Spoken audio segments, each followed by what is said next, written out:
Testing, testing. Hello, everybody. Welcome to another Zero Streams. And as you might see, I'm not sure what to stream today because I didn't realize there was another stream this month. So I thought I'd leave it up to you guys. I'm gonna ask the chat. We have Watcher Wheeler. Sorry, I keep getting. I've had a certain someone on my mind lately. No, sorry, Wheeler. Pokemon Master Wheeler's in the chat. Mouse on the piano on YouTube. Hi, everybody. Thanks for coming in. Javier is here. And, so yeah, I just wanted to put it up to a vote. See, what should I do today? Our options are, we can do a Pokemon family, just, straightforward, nothing special. I think today's family, let me look it up real quick. Let's see, Hoenn families, we just did Aaron, so today would be Meditite. So we could either do the Meditite family, Meditite and Medicham, or I can do a Pokemon challenge. I quite like the type challenge, which we haven't really been able to do lately, so I can do one Pokemon, do a bunch of different types on it, just like how I did the Charmander.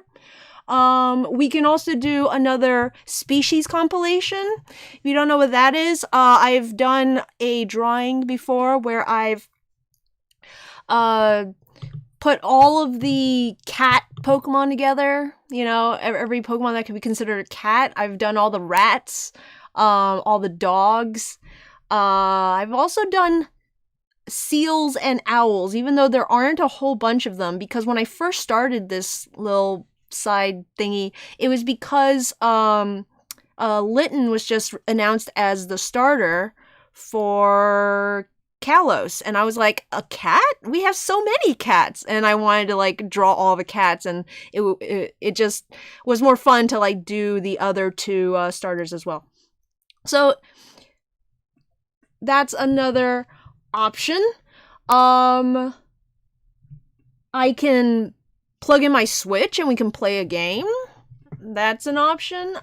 So let's see what we have in the chat, or if you guys have another idea. Wheeler says, draw my cursed art content that I've been drawing. Wheeler, are you doing something spoopy? That's as cursed as I can imagine Wheeler getting? If someone else said cursed content, I would be like, are you drawing non-safe for work? But when Wheeler does it, I'm just like, Wheeler, what are you? Hi, Duncan. Duncan's saying hello. You'll see the rats are in the cage today. I want to try something new, see if, they'll be easier to spot now that they're in a little area and not roaming around hiding. Mouse votes do all of the bunny Pokemon. So there's an option. It is Wabbit season after all. Javier says, I know, draw the mouse Pokemon. I actually have already done all the mouse Pokemon because, and let me see if I can find it. Remember, it was the year of the rat today, this year, and I did a little New Year's drawing. I think it's under Rat New Year. Oh, this is without the background, but it turns out a lot of Pokemon that I consider rats, like Raichu, the Raticate, the Rattatas, I think are rats also. They're actually called mouse Pokemon. They're a tiny mouse, or they're for some reason they're called a mouse Pokemon. Even Pikachu is the mouse Pokemon. So I decided to include mouse Pokemon of all sorts. We have 3 over here that are called mouse Pokemon, but I don't really consider them mice, but thought it would be funny to include them anyway.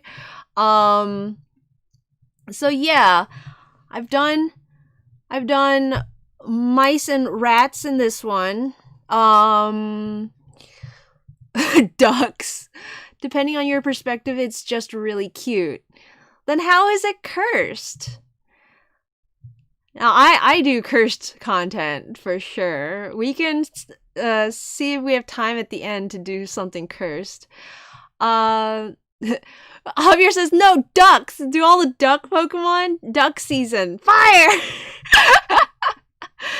It has Pikachu, so it's one of her best. It's so wholesome. I love the Meryl mouse. Seems to be very encompassing for rodents in Pokemon. Yeah, it's like I don't think Game Freak knows what a mouse is, because they just call everything a mouse. So here it is with the background in. But okay. So I got a vote for the bunnies. All right, let's do bunnies. Let's mix it up a bit today. Let's put Pokemon families on hold. We'll continue with the families next month. And let's see. Where's my doggone pen? I can't art without a pen. Oh, I put it in here. Oops.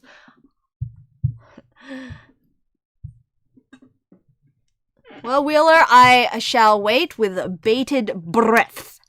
Alright, so let's open a new. Let's call this postcard horizontal. I don't know what that means. Let's see what it is in inches. That's rather small. Let's make this, I don't know,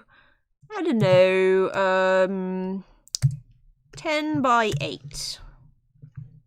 Let's make it 10 by 97. Ah, there. Yeah. That's a decent shape, right? Okay, and then I guess we gotta do some scouring. So if you guys have specific rabbit Pokemon in mind, or if you see a Pokemon that I scroll past that you think would count as a rabbit Pokemon, just call out, just give it a holler, and we'll jot them all down. So let's see.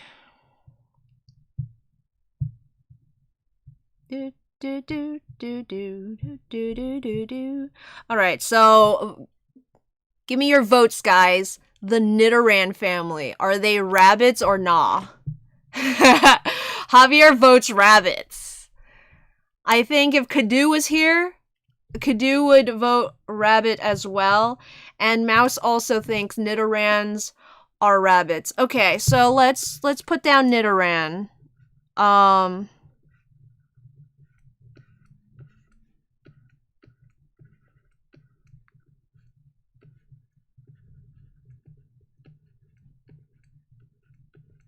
So as a kid, I never would have thought of Nidoran as a rabbit, because when I think rabbit, I think super long ears like this. And I think big feet like this and a bobtail. If you have these three things, you are a rabbit. And that's just all what I would judge it on. It wasn't until way later, and I started actually studying rabbits because I wanted to draw them, that I realized rabbits, their ears actually aren't that long. They're like, maybe like this. Maybe comparatively to their head, but like wild rabbits, especially when they're younger, they get like tiny little ears. And then like their feet, I guess, are comparatively big to their bodies, but they don't look that big when they're like sitting, especially because they have all that floof like covering them. And then their tails kind of just tuck as well. So it's like all comparative, I guess. It's like the cartoons would like accentuate those features, but in my brain I was like, making them out to be huge, like Bugs Bunny. So Mouse is already tossing in some other ideas. So we have Scorbunny, obviously. Okay. I think Scorbunny. Let me see if I remember. Something like this. Square. Scorbunny? More like Square Bunny. Wait, what is... Shoot, I've drawn more Radboots at this point, so I got confused. I'm like, I thought Scorbunny has pants, because the Scorbunnies that I draw are like wearing clothes, and then I got confused. I'm like, wait a minute. It's something like this, I think. Scorbunny, Bunnery.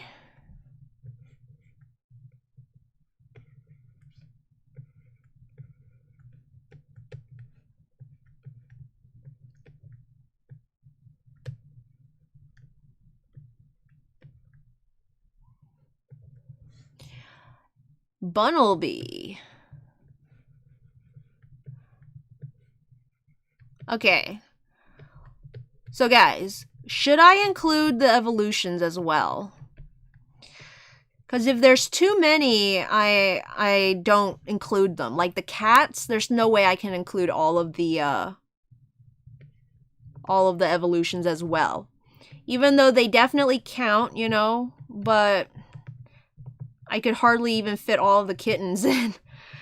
Maybe I'll do like a follow-up of all the evolved cats.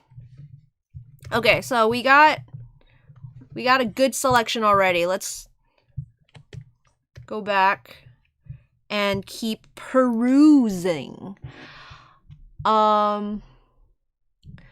Wheeler also agrees. Nidoran is rabbit. Okay. It's a unanimous vote. Funny enough, as a kid, I didn't know the difference between unanimous and unanimous. Like, when you don't tell anyone who you are to, like, when you vote. Anyway.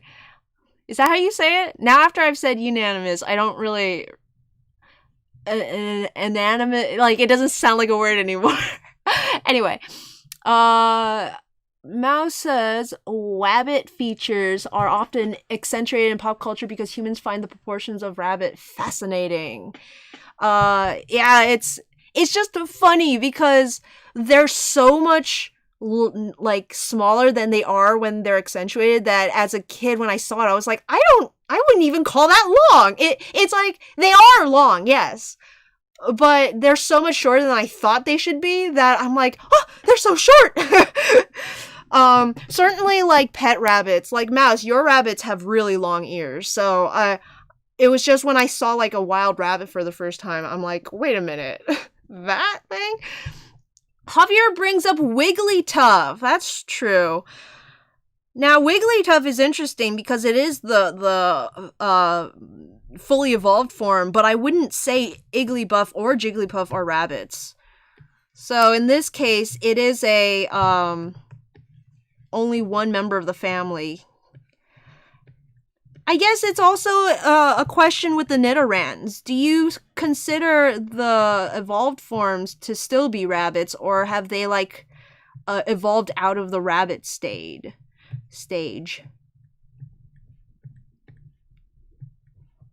I don't know, how's the Wigglytuff has hair? Yes, Wigglytuff has hair. Yumta! And...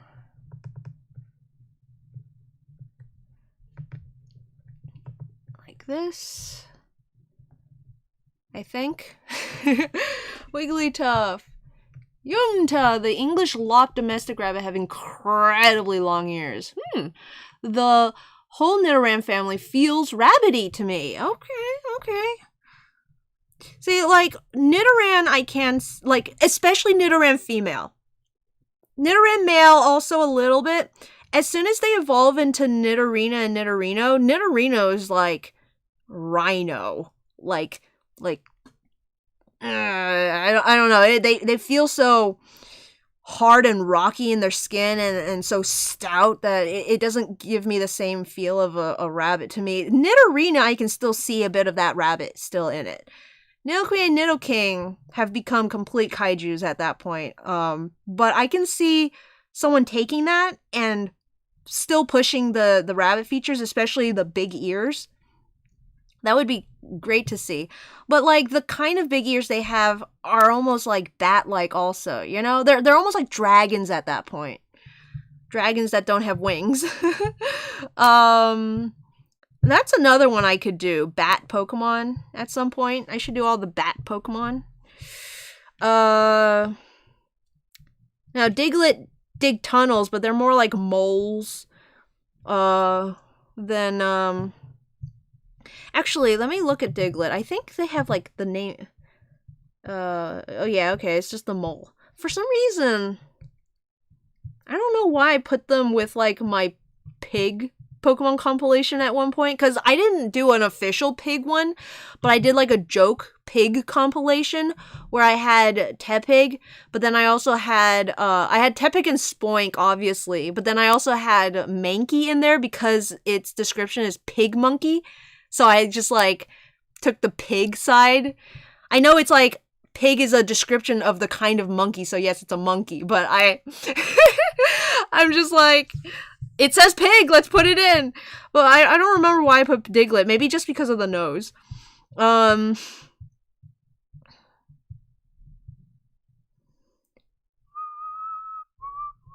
Okay. Now, Slowpoke is a shellfish. It's one of the ones that always boggles my mind.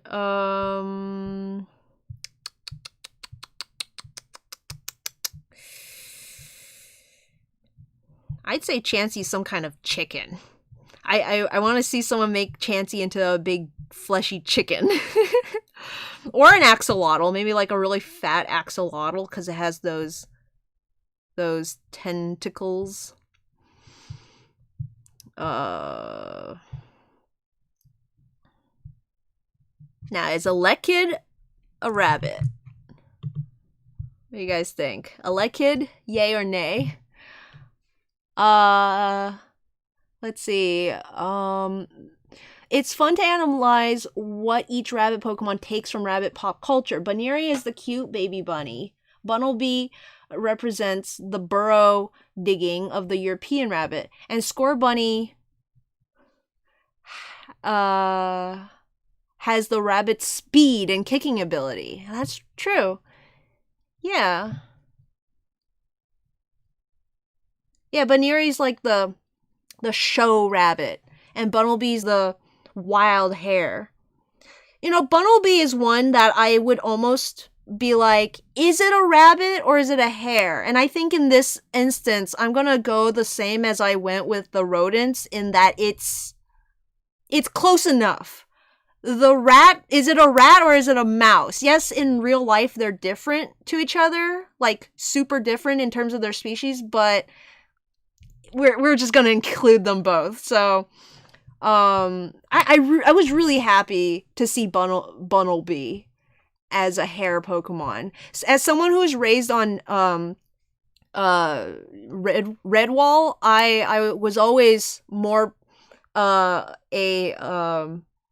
always had a preference for hares. I always thought they were cooler than rabbits.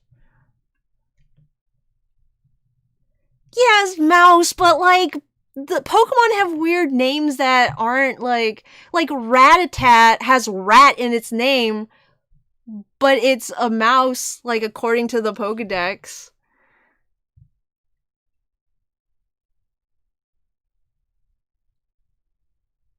That's the only one that can come to my mind. I'm sure there's another one where like it literally has the name in it, and it's like a completely different species, but I can't think of what it is right now.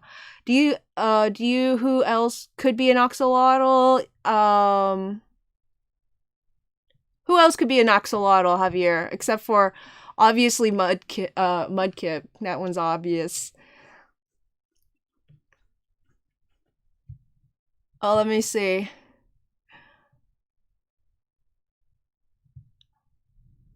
So Javier said earlier, Nidoqueen and Nidoking are bunny kaijus changed my mind. I mean, they are. Nidoran is the only one that borrows practically. Nidoran is the only one that borrows practically nothing from rabbit pulp culture, but I have a feeling its likeness to the rabbit is purely coincidental.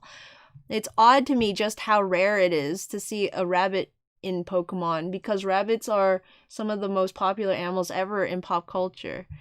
Yeah, there aren't a whole ton of them, for sure. No Elekid. Elekid is an electrical plug. Javier also doesn't see Elekid. But yeah, Mouse is literally bunny, and bunny is a nickname specifically for rabbits.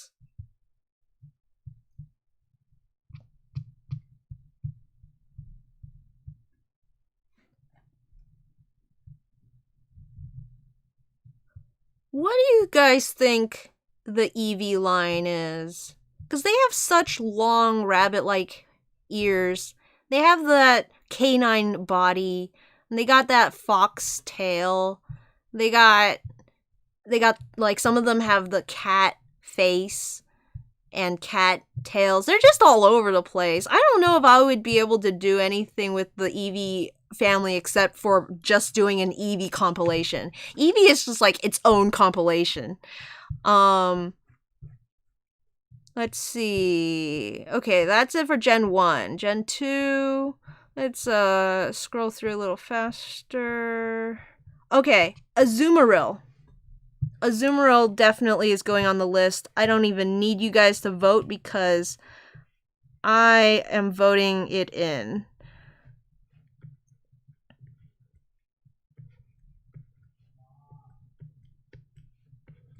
It's basically just a blue Wigglytuff. Azumarill, Azumarill, Azum, zoom. Dog, cat, fox. Eevee is a cross between a dog, a cat, and a fox. Or just a cat and a fox, since a fox is technically a dog. Though, if a fox is technically a dog being a cat, then maybe it's just a fox. But then it like evolves, and some of its evolutions, like Espeon, is just straight up a cat. Like that doesn't even have any fox in it. Okay. Hoppip is a cat. Changed my mind. Skiploom is a dog. So we're not gonna include those. Oh, Wooper is the other axolotl, right? Wheeler says that was an impressively specific anime reference with the Azumarill seeking. Hey, I played that game a lot as a kid, so I'm pretty sure it's from the game. But maybe okay guys, why not? Is why not rabbit enough? It's got the long ears, the long lop ears. And if you guys say, why not, I'm gonna punch you. Over here, please.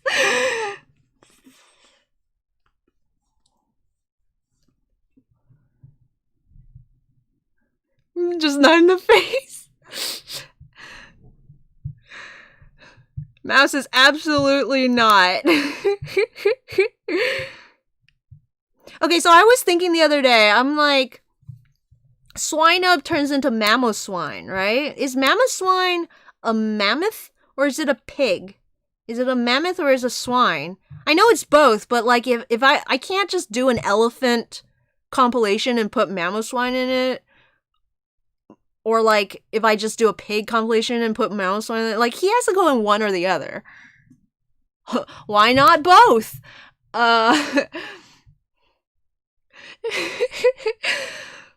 Well, Javier about to get done punched, done sparts. get done punched, and then he's gonna make himself done sparse. Mouse says, "'Twas nice knowing yo. I was about to as well. Mammoth with a pig nose."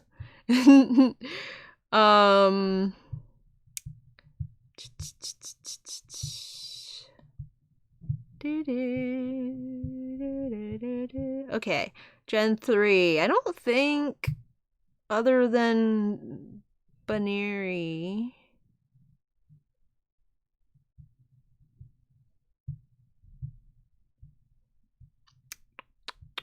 Whismur. What do you guys think about Whismur? I think Whismur's a bunny. I'd put him in. Whismur's got the long ears and the bobtail. Its ears aren't as big as others, but like, they're substantial. A loud bunny. Oh, Baneri's Gen 4. Okay. I get my generations mixed up sometimes. Whismur only has ears because of the sound thing. Yeah, but it makes it look like a bunny. I've always thought of it as looking like a bunny, so I'm gonna put him in. Let's see. Oh, Plusle and Minum I couldn't fit in the rabbit. I mean, in the mouse one, so I'm gonna put them in this one. I promised them a spot.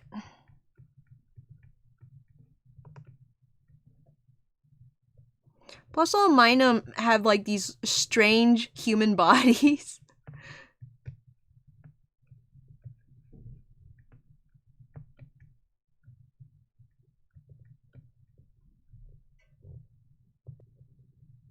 Like, if you look at their bodies compared to other like Pikachu clones, they have the most weirdly just gingerbread man. Bunny enough for 0. Excellent. Wheeler says, I love me some Plusle and Minum. Plusle and Minum, that's a plus in my book. They need to step up their Pika clone game. Yeah, they're just, they literally look like someone just took a cookie cutter.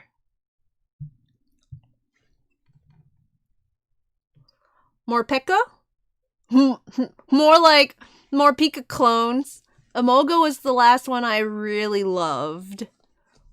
It's always been up and down for me.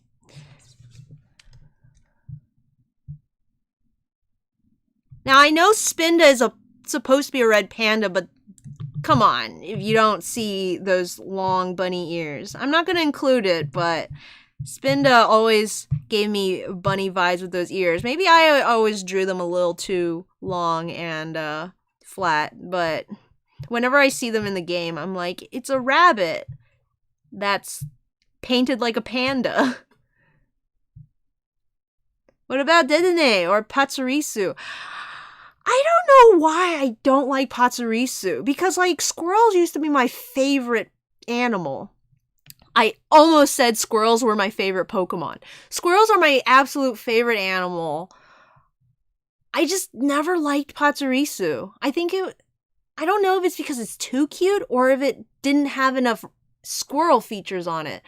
Dedenne, I was a little disappointed in because I was like, that's just a small Raichu. That's just, they took Raichu, made it really small.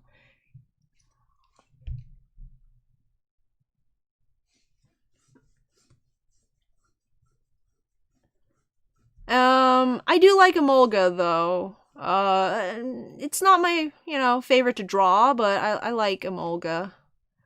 Pachirisu is lame, says Mouse.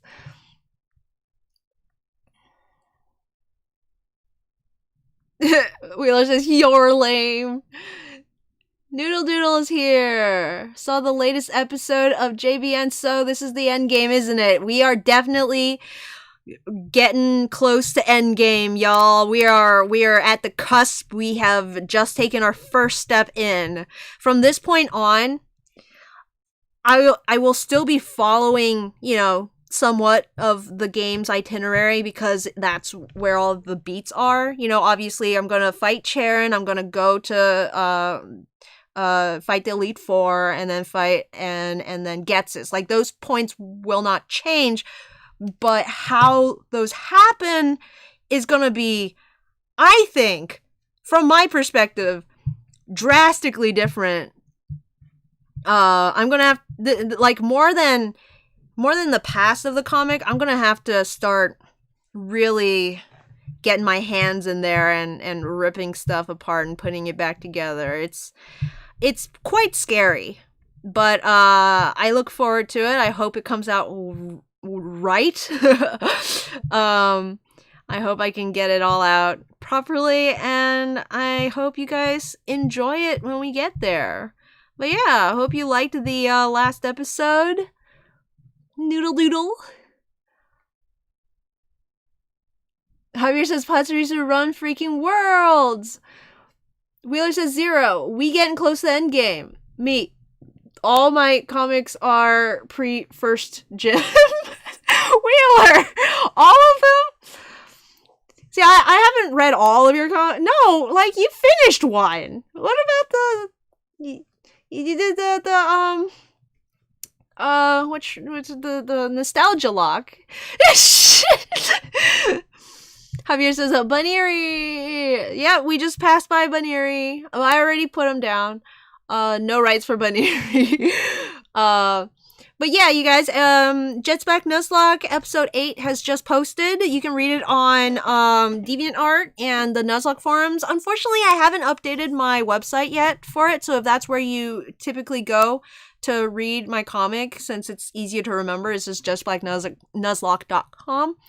But there are links to read it on DeviantArt from my website.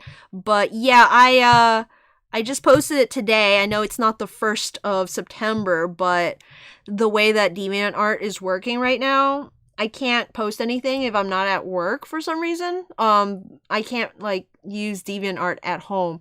So I had to do it today since I was at work today. And since I put it up on DeviantArt, I had to put it up on the Nuzlocke forums because it wouldn't be fair. Yeah. Let's see. Mouse says, in fairness, Wheeler, JBN has been going for 10 years. Most of your comics are less than 2 to 3 years old. No, I read the new episode a few days ago because I'm a cool cat. That's right. Mouse is a patron on Patreon, and you can be too if you want to get early access to my comic pages as soon as they get finished. I try to get them done like a week before the last day of the month that it's due. So, you know, right now, since I'm doing every other month, it's not every month that you get one still. But yeah, just for $1 you can read them early and get, you know, the exclusive content and all that. Big tip of the hat to you, Mouse. Wheeler says, except Heroes of Hoenn, which only has 1 badge. Heroes of Hoenn, even the reboot, is like 7 years old. And also, to be fair, it's not like I've been working like nonstop on Jets Black Nuzlocke for 9 years. I have had a few stints, especially during school, where I just didn't work on it except for like twice a year. Okay, guys. No one gets to vote on this one. Audino is going in the rabbit pile. I don't typically think of it as like that much of a rabbit, but it's as rabid as Nidoran and Nidorina. It's in fact more so. It's got the like hearing aspect because of the big ears. It's got the bunny tail. It's like it's got a cotton tail. You can't say it's not a rabbit. So I'm putting it in. It's definitely not a dinosaur. Leonardo is here. Says, OMG, bunny ears. Is Sentret in the rabbit pile? Oh, maybe? Guys, is Sentret a rabbit? I always see. I'm confused about Sentret because it's got the raccoon tail, but it's not a raccoon. It's got like the flying squirrel arms, but it's not a flying squirrel. It's got the rabbit ears, but it's not a rabbit. It's just like, what is this? What is this thing? Because like I always think of ferret, and it's like, oh, that's definitely a ferret. So since Sentret is like a nothing animal to me, and then ferret is like very clearly an animal to me, I always thought it was just like the same. But if I think about it, it could be a rabbit. It also does that like pop up thing that meerkats do, but it's definitely not a meerkat. Maybe it's a groundhog? I don't know. Javier says, I remember reading the first page of Yellow Nostalgia Lock. If only I knew the greatness waiting. Wheeler says, the real deal isn't time, it's more. Yeah, Wheeler's been working way more in the shorter amount of time that she's been working on 3 to 5 comics at once. That also kind of, you know, it's like, I feel like if you only worked on 1 or 2, you could actually get more of each done. And like, if you didn't spread yourself so thin, then you would be able to like knock out a few projects, have one done, and then put one back in, you know? But it seems like what you're doing is working for you, so, you know, keep at it.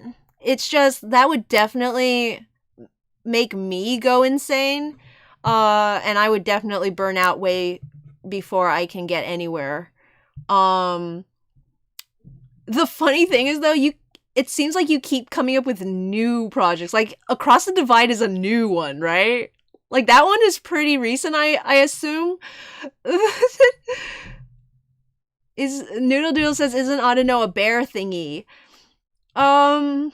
No, I definitely don't see it as a bear. Like, whatever animal it is, I don't see it as a bear. Not super rabbit, but I like Audino, and I make the rule, says Wheeler. Javier says, Audino's not a rabbit. I think it's better to not go down that rabbit hole. Hey! I like that. No, I'm definitely including it. It's a rabbit. I'm gonna say it's a rabbit. It's an Audino is what it is. It's like not anything, but I'm gonna include it. Wheeler says, I do think, and besides, guys, I need to have something controversial.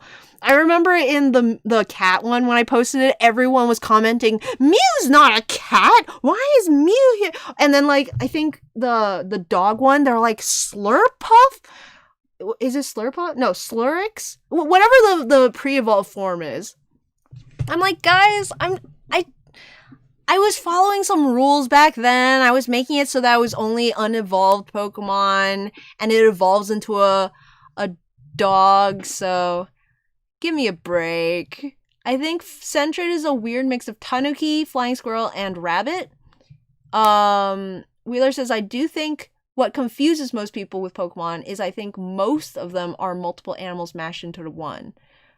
On the one hand, in theory, I could finish one faster if I worked on only one, but in practice, I doubt it, because I feel like I work faster when I work on multiple things. ATD isn't even a full year old yet.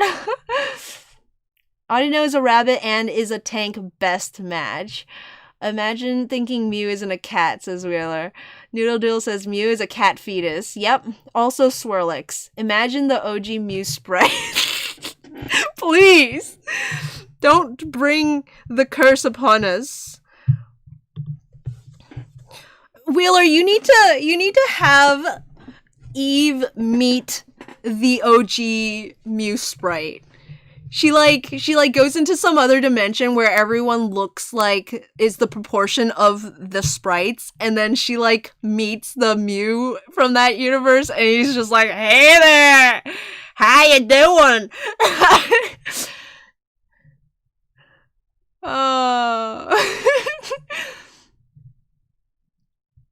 Imagine it looked like it was on some medical drug plan, says Noodles. No evolved forms, so not middle stage rabbit dude with grabby hands. Okay, so for the dogs and the cats, I did no evolved forms because there were too many of them. For the rabbit, I don't know if I can do that because some rabbits are only the evolved forms. Like, I don't consider Meryl or Azurill, and I don't consider Jigglypuff or Igglybuff to be rabbits, but Azumarill and Wigglytuff are definitely rabbits to me. So, I don't know. If we don't have too much to fit in, then maybe I'll include Diggersby and Lopunny, but we'll see where we are with what we have first. If you submit that as an ask, you can oh yeah! Yes! Leonard says a Diggersby though, and I know Diggersby though. Guys, I really didn't like Diggersby at first, but then I saw it in the anime, and it's got like this like sumo stance going on. It's got this like big buck energy with the sumo stance. I like it. I like how it moves.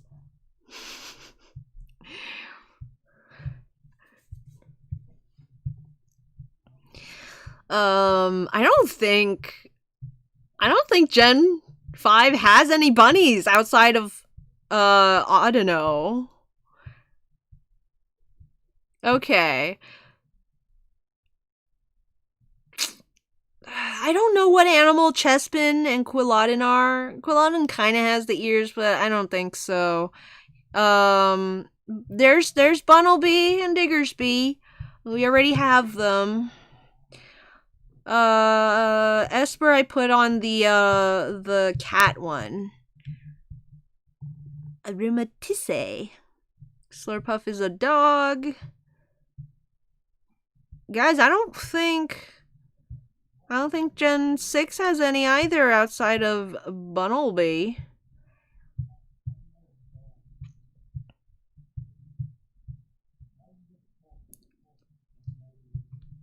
Let's see what it has to say about Bunnelby. Let's see.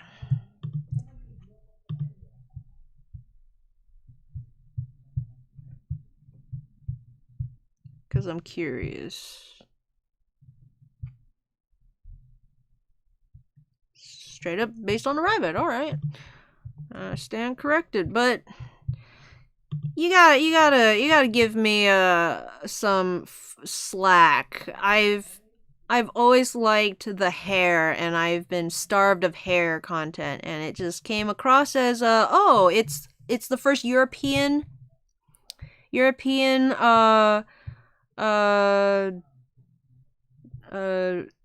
continent region. That's the word I'm looking for.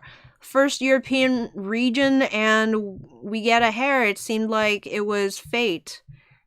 You know, with the what and the tally ho.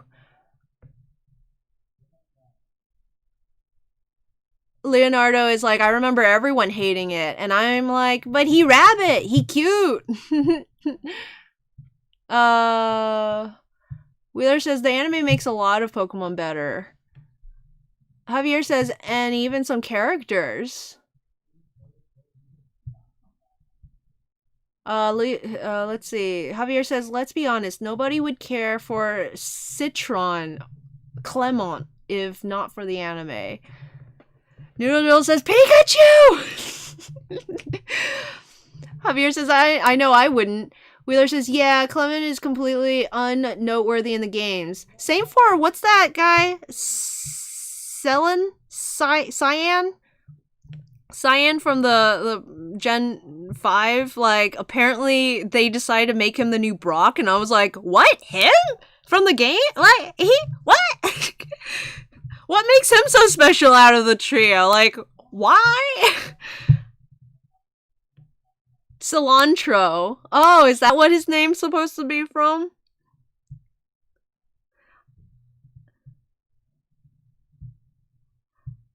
Okay, let's see. Is there any rabbits in Gen 7? Because I don't remember any. Rabbit season.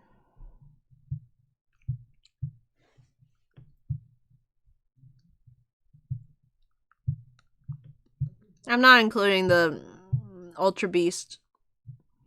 Okay, we got Scorbunny. I feel like a rabbit is kind of...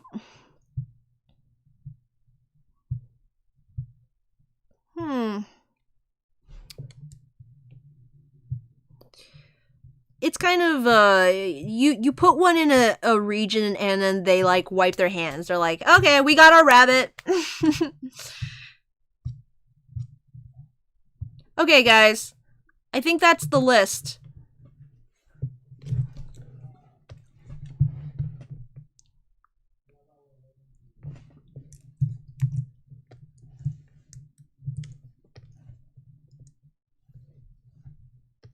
Oh, you know what I can do? I can go to sub view, open the sub view.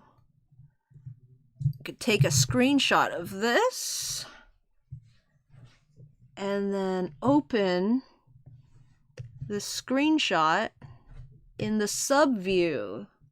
Oh no, it's too small. Okay, and then that way I can see which ones we have.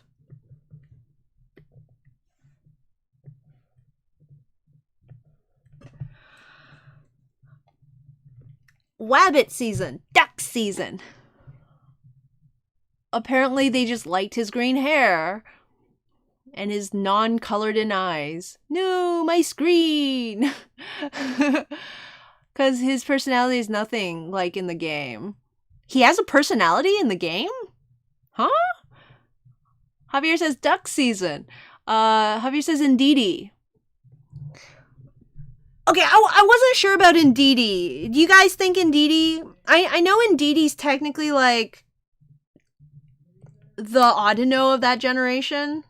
And if Audino is one, then maybe Indeedee also. I don't know, there's something about Audino being, like, the hearing Pokemon just makes it seem a little more...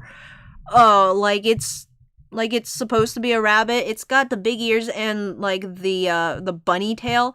I don't actually remember what Indeedee's butt looks like. Indeedee, turn around. Do you have a butt? Let me see your butt. I don't know if it's like a cottontail. Where's the back sprites? Am I going too fast? What?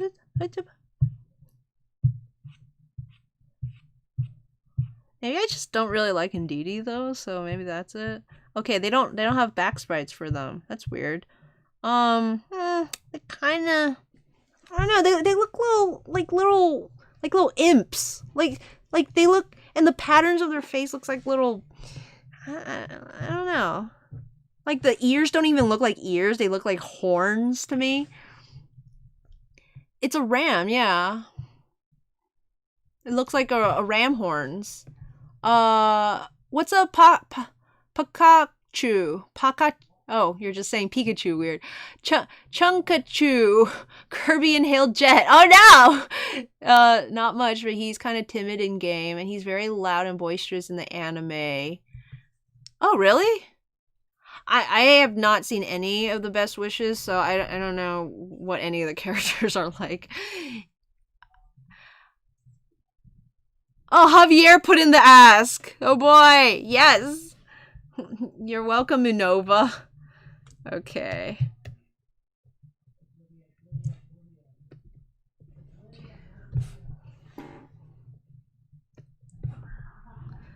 Okay, so bunnies. What should we have the bunnies? Wheeler, I'm gonna die of shame when I watch the Best Wishes anime. Like, not only have I never been that much of a fan of Ash's new look, like from the moment I saw it, but when I tried to watch the scene where N shows up, I near died of a heart attack from having like secondhand embarrassment. Like I just crawled, like my head sucked into my shoulders and I crawled under my bed and died. Wait, I think I was in college back then, so I crawled under a table. The Leonardo says Best Wishes is so frustrating. It started with some very exciting concepts and then they dropped them in fear of hurting sensibilities regarding real life Japan events. Oh, okay. Well, I guess that's fair. A lot of movies in America had to drop certain scenes or like heavily edit certain scenes because of 9/11 when it happened. And that's why we have a weird looking Jamba in Lilo and Stitch, which I can't say I hate. I actually really like weird chibi Jamba. Chibi Jamba. That's actually hard to say. Chibi Jamba.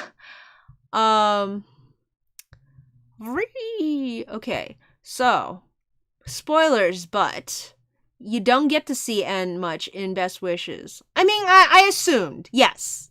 I got that he like sort of shows up and maybe does like is in 2 episodes at max because he doesn't seem to do much. But I did look up the scene that he is in. He like jumps down and like looks in a machine or something. And I don't know, I died. I don't know why. I don't even remember what about it, but I remember dying. As you tend to do. The only reason I remember Best Wishes are the AMVs people made on YouTube. Ooh, you're my right hand. Ooh, you're my, ooh, you're my right hand. Ooh, you're my left. That event was very devastating. Wheeler says, I think you'll like Best Wishes, to be honest. Okay. I'll keep my hopes up then. Yeah. The one season... Okay, I gotta draw. Sorry, you guys are just staring at nothing. The one season that I truly have no idea about is season 4, I think. No. Season 3. No. Okay. So I'm currently watching. How should I do this? Hold on, guys. Before I talk about that, don't let me forget. I'm going to talk about what I know about each season of Pokemon just from general cultural osmosis, but I don't know what I should do with the Pokemon right now. So I have, oh man, I should have been looking at their sizes. I have what I assume Audino is probably the biggest, right? Like big bear bunny man. And then I think Wigglytuff is probably the second biggest.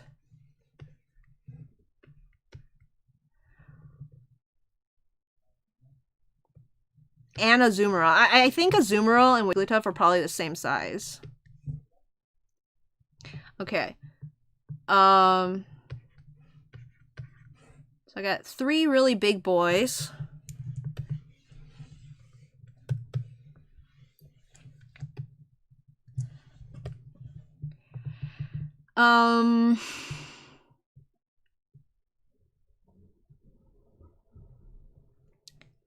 For some reason, I want to say Plusle and Minun are small.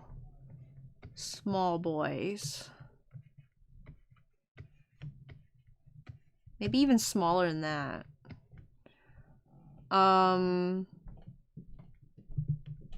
Nidoran.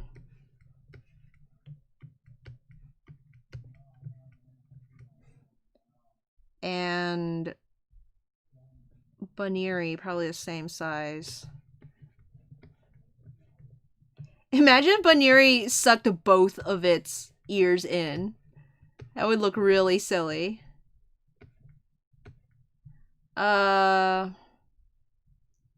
want to say Scorbunny's maybe in between. Maybe like a little bigger. I don't know why I think Scorbunny is bigger. And maybe like Whismur is also... Well, let's not make Scorbunny the same size as Azumarill, actually. Maybe these guys have to be smaller. I think maybe these 2 would be smaller. Because I definitely see Scorbunny as bigger at least a little bit than the Patsus.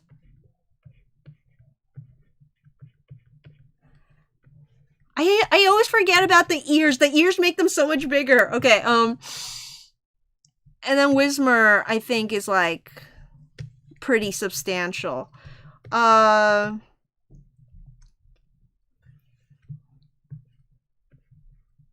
want to say running, maybe. We got Scorbunny here. He's probably like the VIP because he's an actual starter. So let's give him a fun pose. Right?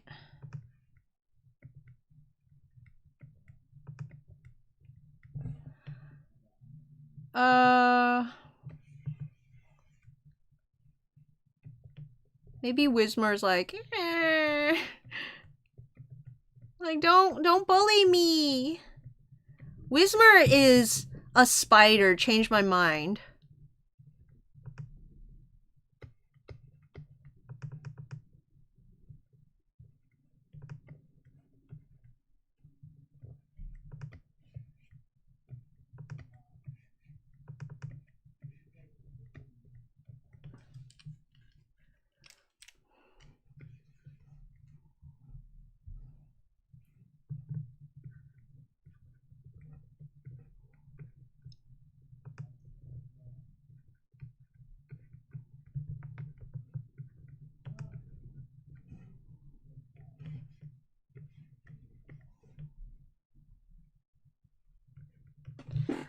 Let's bring this way down.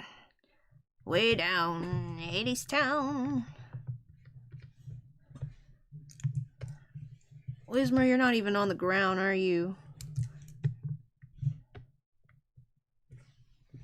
Whismur has like no legs. How am I supposed to make you... Okay, maybe Whismur like runs like a rabbit.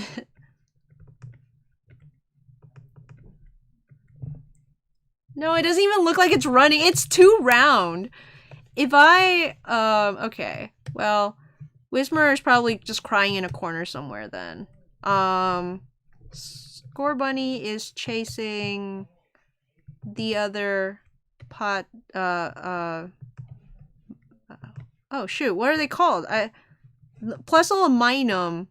Their names don't actually share any commonality, so I can't like call them the the plus minus.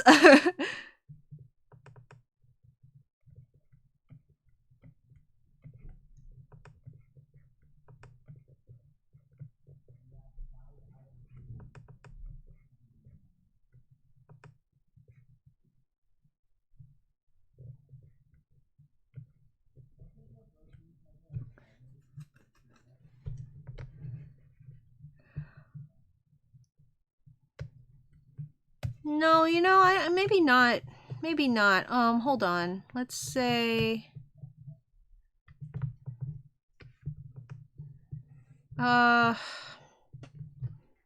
hmm.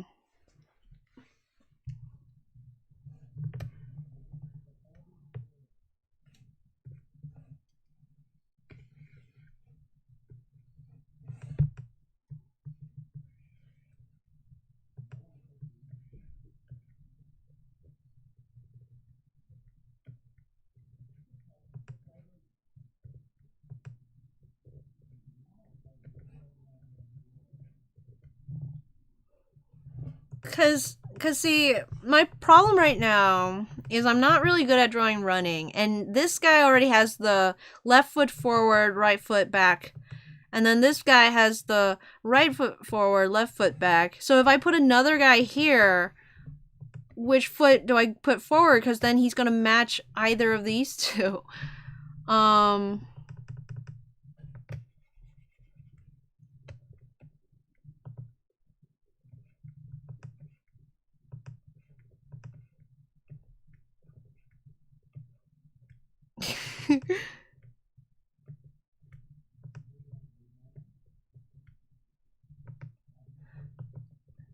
Looks weird, but maybe... maybe he's in the back a little bit. No, front, back, maybe over here, over there. Maybe make him a little smaller. He's on the other side of Scorbunny. This guy's like, yeah. This guy's like, ah. Okay, we got 3 of them. Ah! Jumping. I could do that. Do I have anyone else that I need to...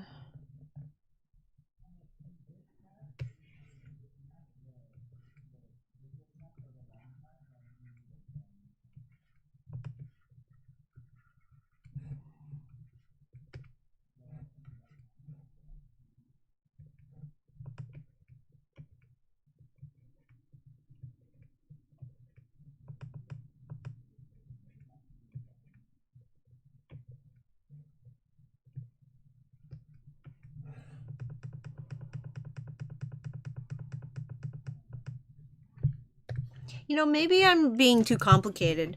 Oops, I haven't even saved this. Rabbit. Oh! Maybe I'm being too complicated. Maybe I just need to draw them all cuddled together.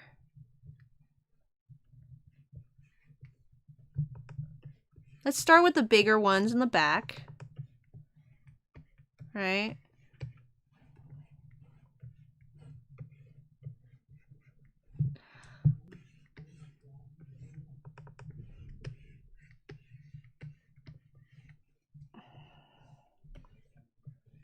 We got 2 round boys, and then Audino, the most perfect boy.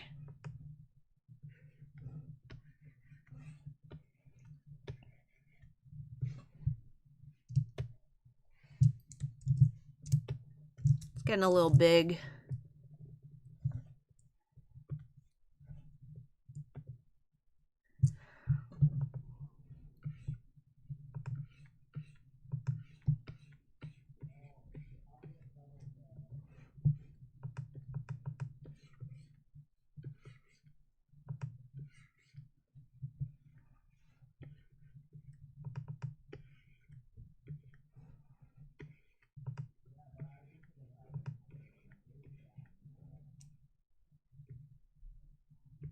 I can give Wigglytuff an apple, maybe, if there's not too much going on. If I have to, I'll replace the apple with like another Pokemon.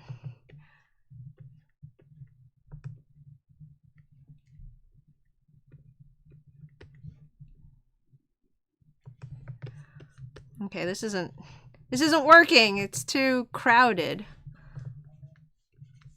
Audino is great, but their ears can be a little annoying to fit in. I can't say I don't quite like the weird swirly tentacle thing that they give them. Let's make Wigglytuff a lot smaller. For some reason I think of Wigglytuff as pretty big, but Audino is a big boy in my brain.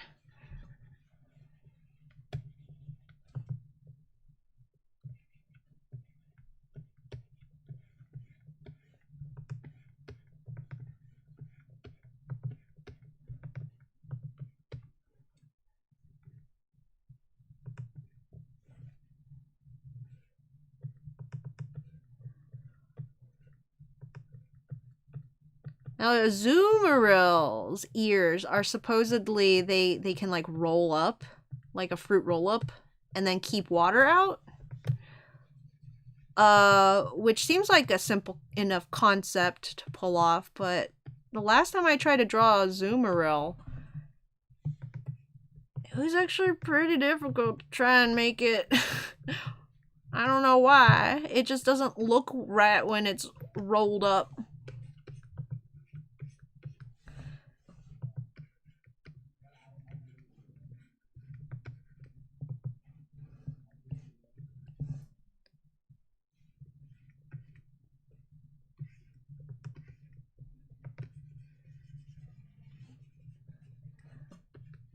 Alright. Am I gonna draw a normal Audino or am I gonna draw Jello by accident?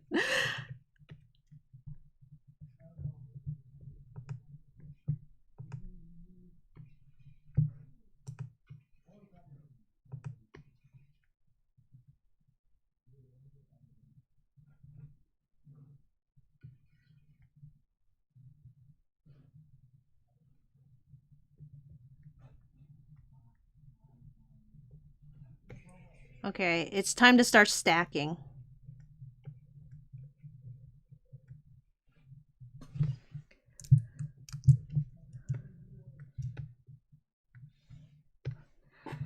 Time to start stacking.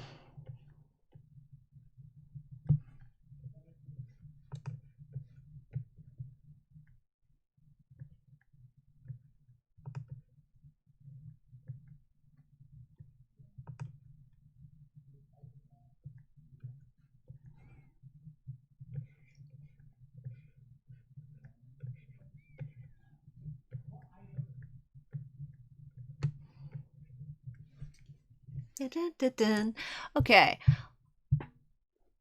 Charge Brothers, Charge Mice. Sanic Whismer. Rolling around at the speed of sound.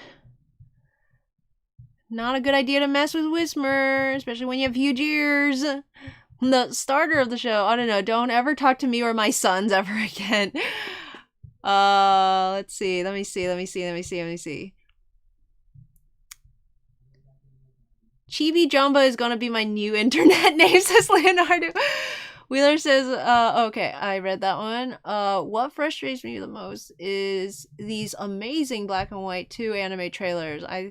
I'm like, we could have had that anime!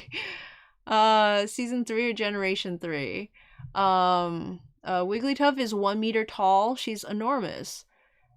Square Bunny is 30 centimeters. It's like a school ruler.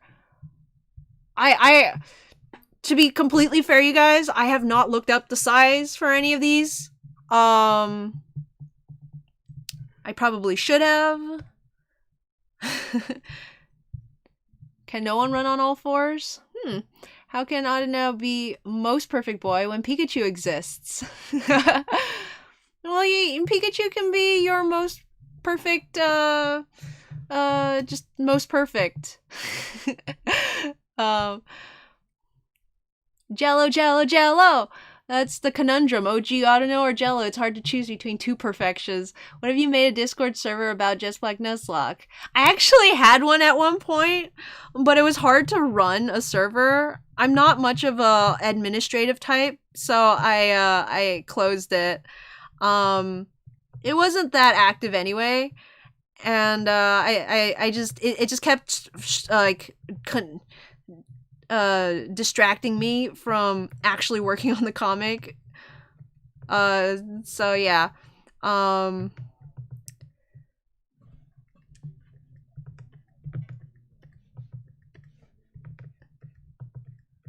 Besides, I like having my comments and things on DeviantArt and the forums, somewhere where I can like have them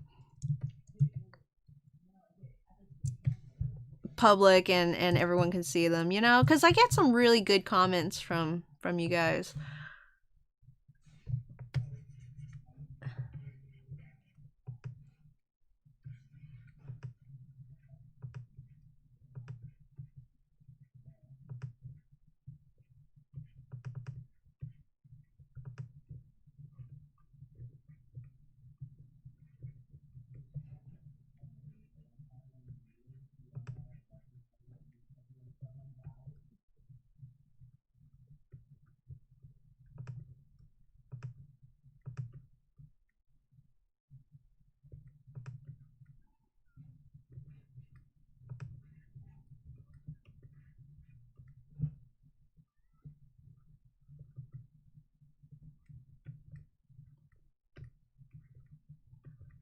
Okay.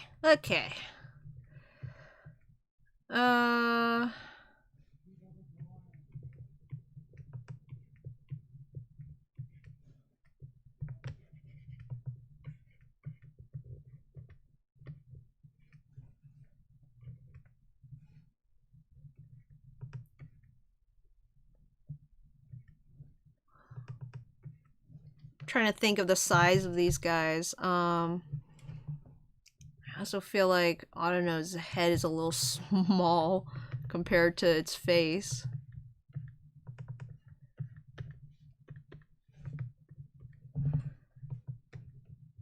The hardest thing I've found to do is to draw multiple characters together. Like, I can draw Jet pretty well just when she's on her own or with Pokemon.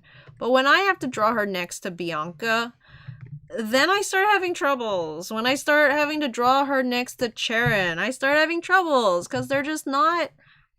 They're very similar shapes, but not perfectly the same.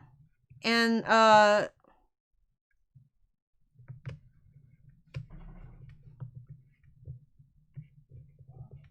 that messes me up because I'm a hat forward kind of person when it comes to drawing Jet. I don't tend to do this with like humans in general, but I've drawn Jet so much that it's just like putting the lines where they're supposed to go at this point, and it just turns out I tend to start with the hat for some reason. And Bianca, if I start with the hat, it's such a different kind of hat that it just doesn't...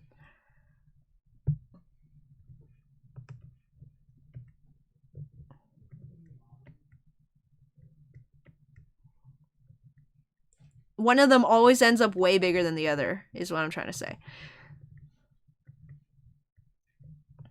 Which one should this be? Should this be Nidoran?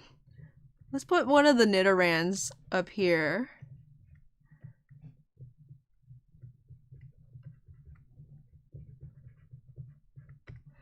And then,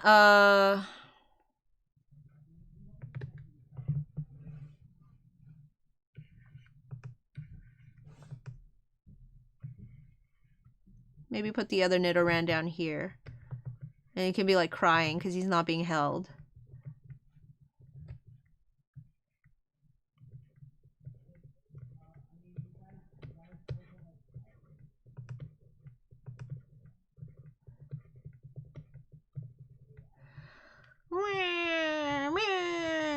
Can... And then,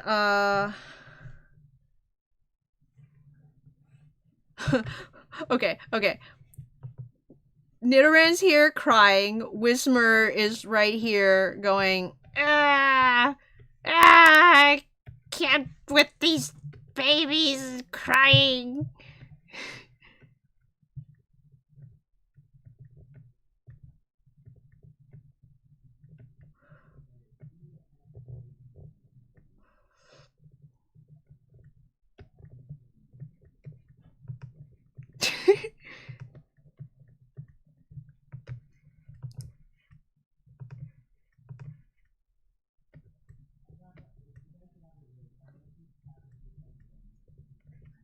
Right? Okay, I'm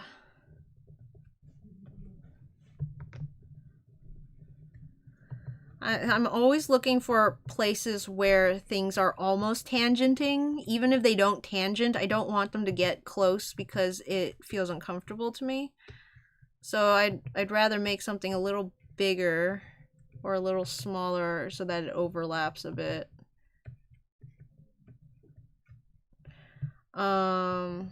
Like this ear and this ear here. Bigger. Okay,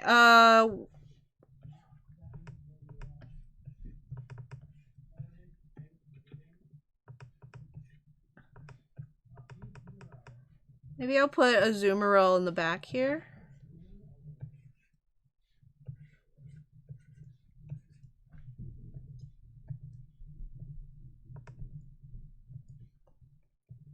Me holding a balloon. So Wigglytuff has an apple. Azumarill has a balloon. Make it bigger.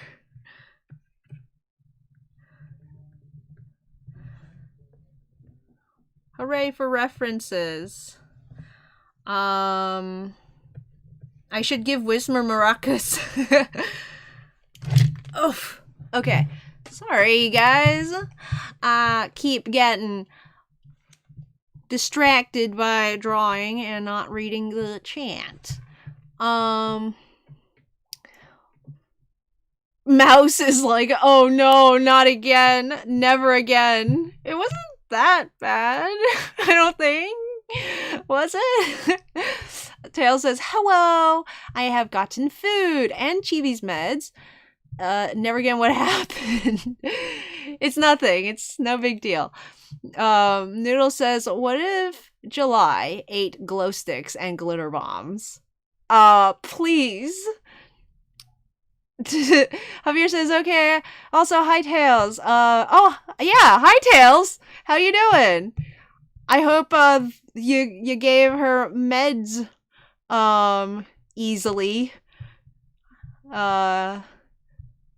Can't imagine giving animals meds is ever that easy, but I heard Chibi takes her meds pretty well. Wheeler says, alright, comic work. Time to finish the cursed wholesome content.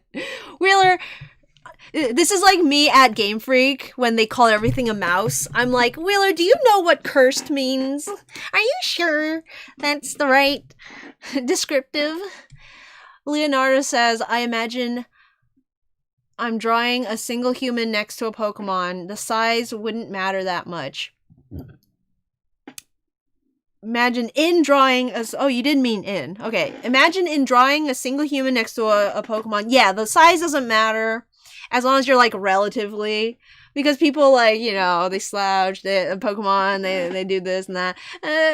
Sizes will change. But when you have Jet and Bianca and Cheren just standing all next to each other, and I'm like, I have to make your heads the same size? What is this? In fairness, this is an art stream. You're supposed to be drawing. That's true. But I also want to talk to you guys. Ahoy, Tails! Ahoy! Yeah, she gobbles food so fast she doesn't notice it. Alright, well.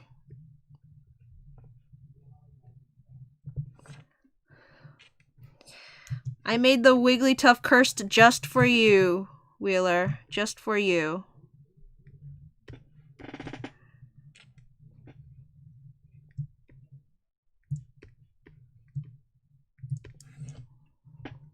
Got Scorbunny. I got, let's see, who else do I need?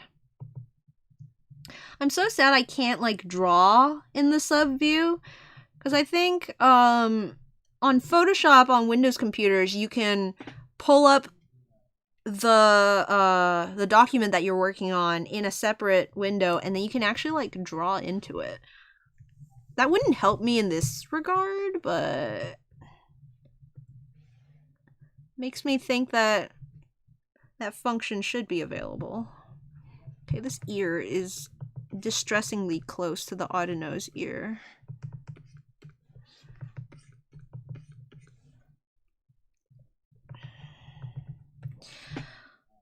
Okay, so I got 2 Nidorans, 2 Pika clones.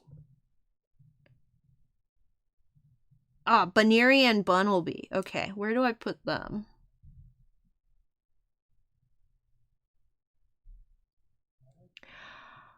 Wheeler says, as I said, how cursed it is depends entirely on the person. To the right person, it's not cursed at all.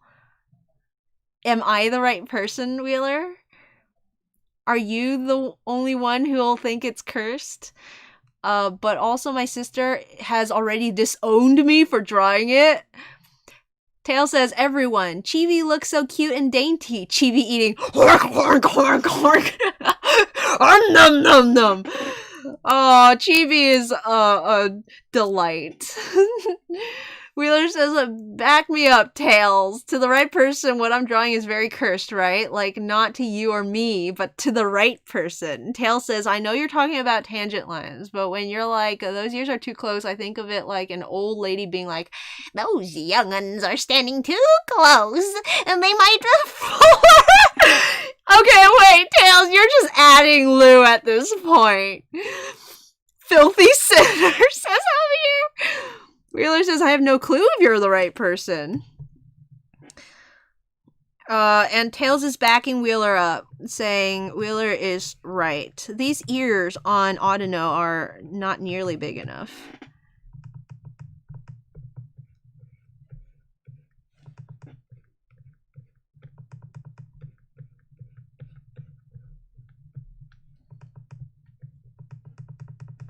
But they don't fit right if I make them bigger.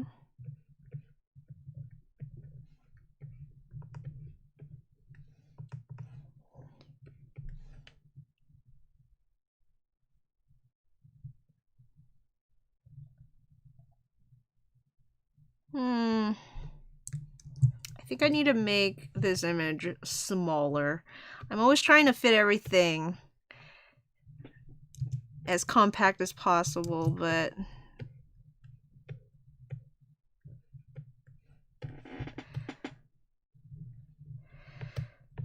I don't know where to put Bunnelby and Digger's, Bunnelby and, what's it called? Baneri.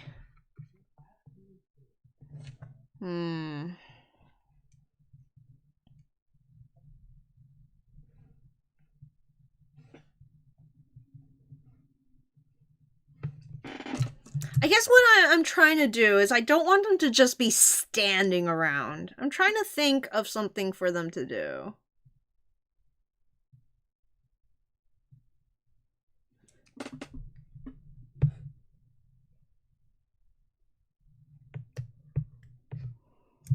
Like, I could make this a lot smaller and then put them also on top.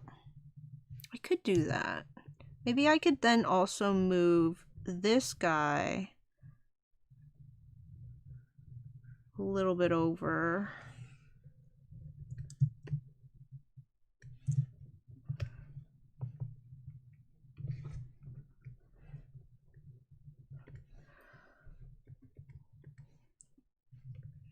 Make Audino's ears bigger now.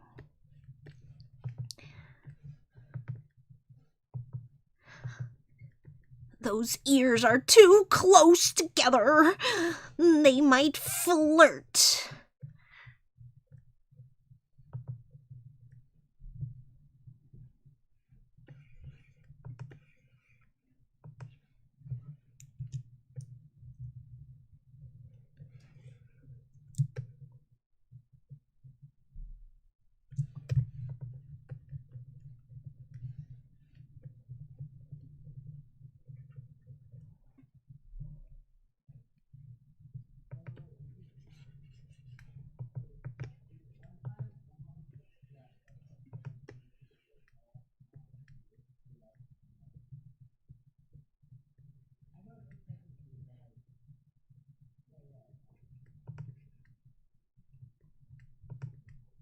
Yeah, I want them to be, like, interacting with the other characters. I don't want them to just stand in front and look pretty.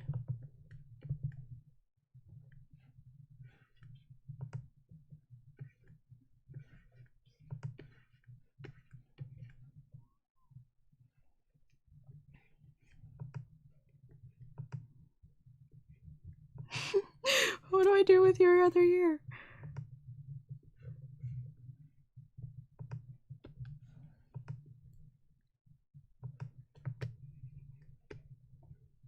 Okay, let's change this guy up.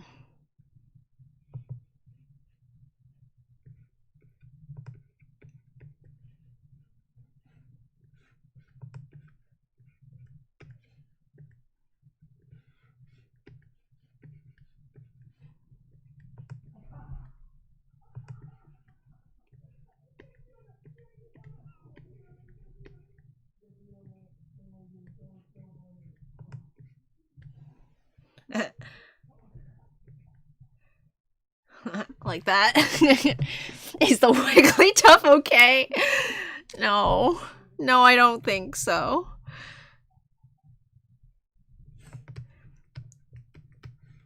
I think I'll make him not sitting.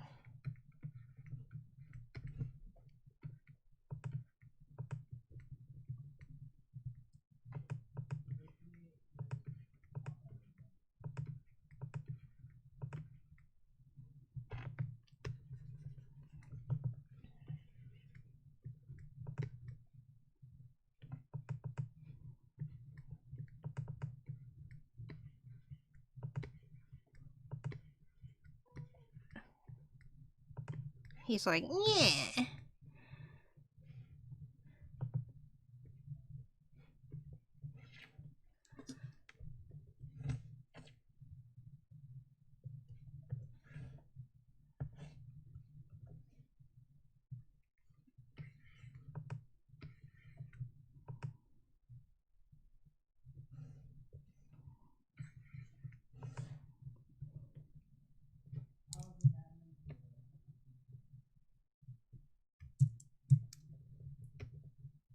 Okay, I probably actually didn't have to shrink it. Oh, Bunnelby, where am I gonna put you?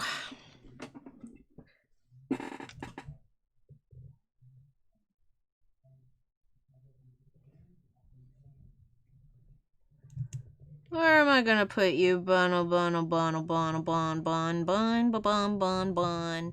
Bunnel, bunnel, bunnel, ba-dum, ba-dum, ba-dum, ba-dum, ba-dum.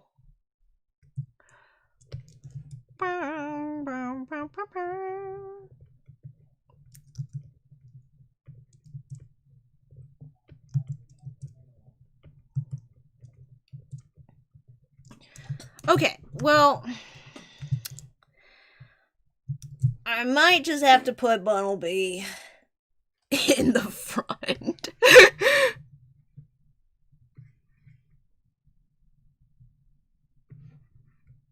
Maybe he's like trying to eat the apple.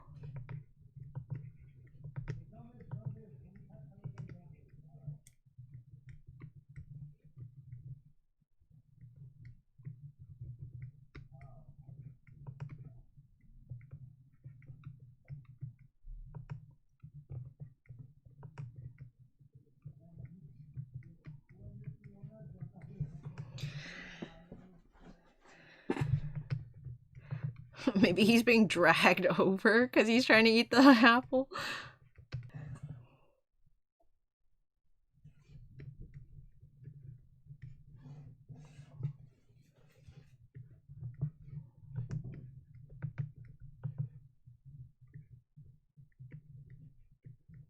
Wigglytuff's like, no, it's mine! It's mine!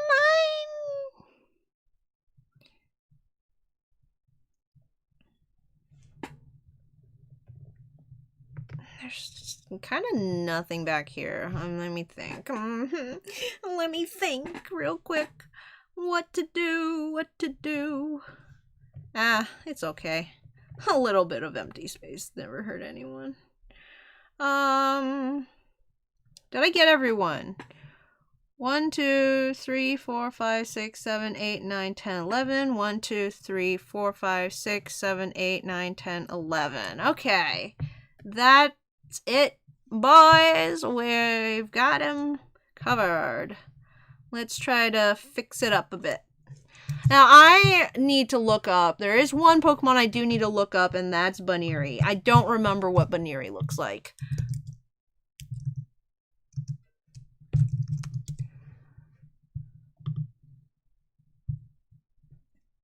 Okay, I see.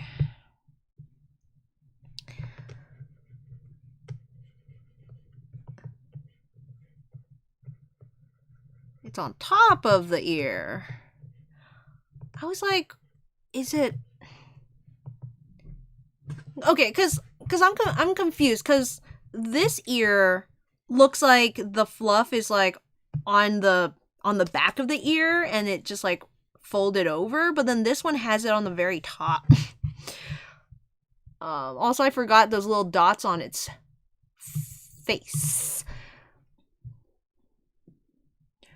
Leonardo says, I think Scorbunny is the most rabbity of all Pokemon, not because of its looks, but because Scorbunny hits the right balance of cool and aesthetic, and cute and small. Tail says, what if Bunnelby is trying to steal Wigglytuff's apple while it's distracted? Hey, you got there before me. Cursed wholesome content has been seen in Tails' server. And we all know what happens if Wigglytuff doesn't get its perfect apple. Tails says it's a very good content to me. Also, I'd like to say great minds think alike. Oh, man. Alright, guys, we gotta fix things up a bit. Let's turn the opacity back on.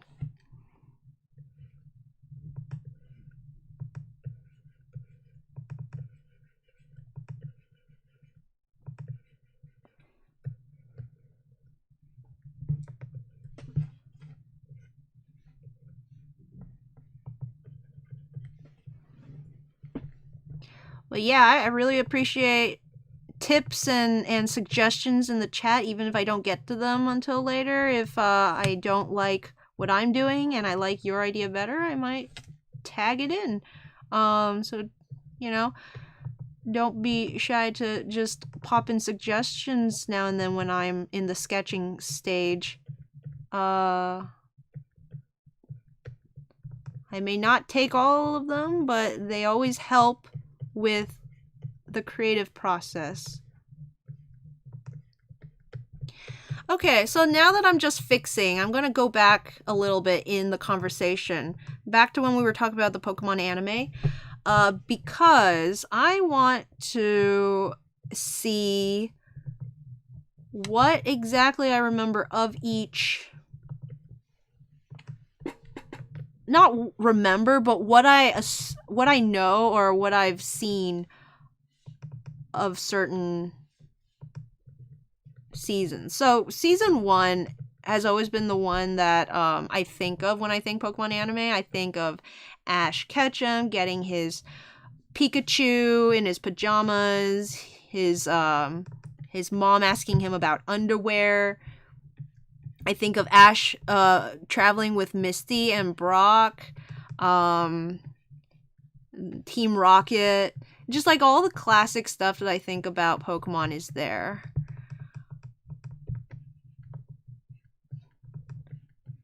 But I haven't gotten to the like actual league. So we're right now watching through the Pokemon anime, and where we are right now, I have no idea what's happening because I've never actually gotten to this stage. The only thing I know about the Pokemon League is there's some guy with a Pikachu that has like bangs, and the Pikachu's name is Sparky, I think, or something like that. I didn't realize Orange Island was its own season. At least that's what I'm assuming. Because I thought each generation was like a different season. But I do know that Brock leaves eventually, and we replace him with some guy who like draws a lot because he was in one of the anime movies. Basically, all of my information comes from the movies. So I know we get a guy who draws, and Brock goes off to like I don't know, help some professor, I think. But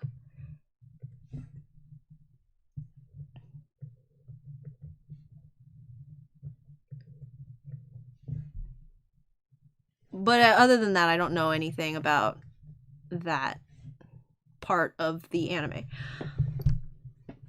Did I make her ear too big? Whatever.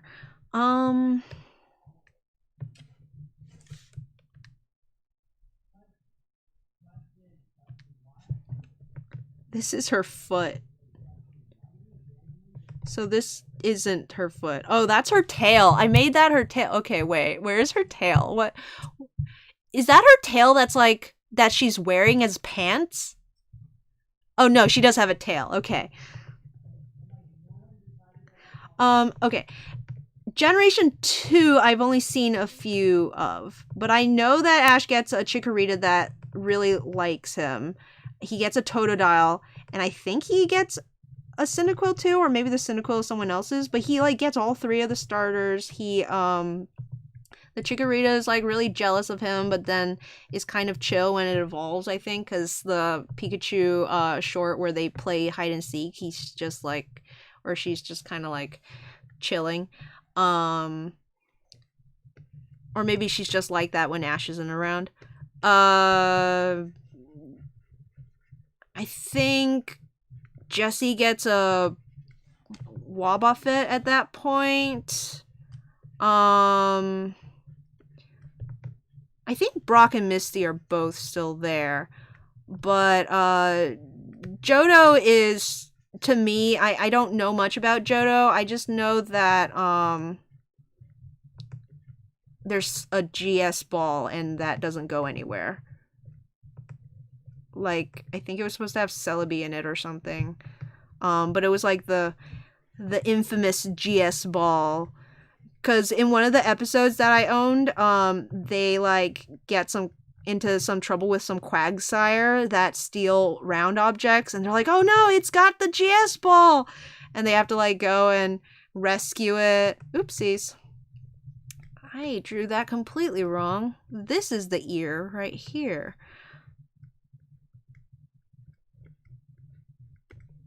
There we go. I'm like, why is this ear so much bigger? I know flipping is supposed to let you see where there's like mistakes, but usually they're not that egregious. Okay. So, Johto, we get a ball we have to chart around. We get all the starters again. The Chikorita likes Ash and gets mad at people. Charizard leaves, I think. That's about it. I don't know anything else about Johto. Hoenn. I know enough about Hoenn in that I know who the companions are, and that's about it. I know the Trico is quite popular. He gets a Trico that's like too cool for school and chews on a leaf all day and will evolve. I think completely. I actually don't remember how far it evolves, but like the Trico evolves at least once. And then we get like May and Max, her little brother, and Misty like goes back to Cerulean for some reason. And then, like, in the movie, Ash is like, my friend left and I miss her. And I'm like, oh, I miss her too. But yeah, so, like, Hoenn, I watched the Jirachi movie. So that's... The movies are great because they sort of, like, give you a little peek as to what Ash's team is like at that point. And so I can kind of follow along with how he's doing in his journey, see who's still around, you know, like, oh, hey, it's Bulbasaur, he's still here, or whatever. And then you get to see, like, the new ones. Okay. Okay,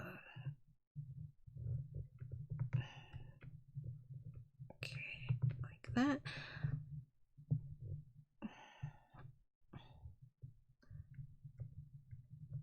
I think I'll have them looking at each other.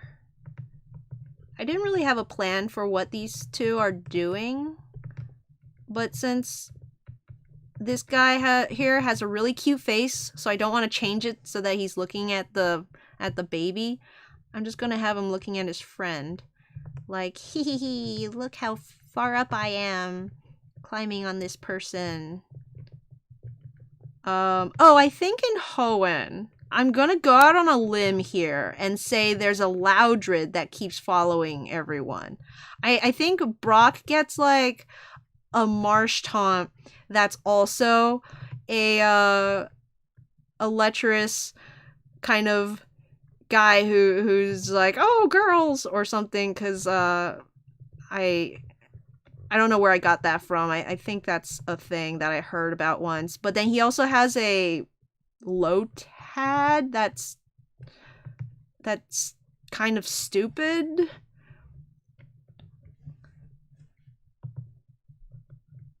And yeah, I think that's about all I know about Hoenn. Like, I don't know anything about any of the episodes in Hoenn, which is what I mean by, like, I probably know Hoenn very little. Because in Johto, I know some of the episodes because I saw them. So, like, when they come up, I could probably go, like, oh, that. But Hoenn, like, I don't even know if Team Magma and Team Aqua show up. Like, that's how much I don't know about Hoenn anime. I don't even know anything about the plot. I think Audino has 2 toes? Oh no. I'm gonna be incredibly embarrassed. My favorite Pokemon, I can't remember the number of toes. I even did like a style thing on it.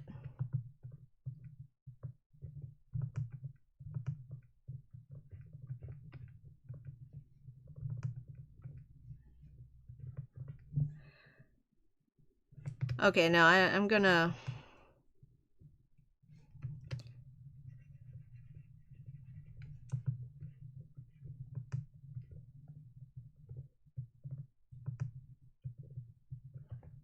just do that, maybe. Okay, these eyes are melting. Sinnoh. Let's see what I know about Sinnoh. Sinnoh.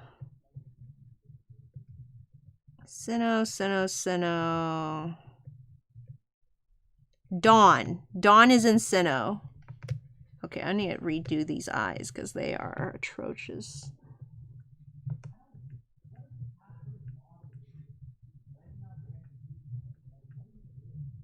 Dawn is in Sinnoh. Dawn has a Piplup.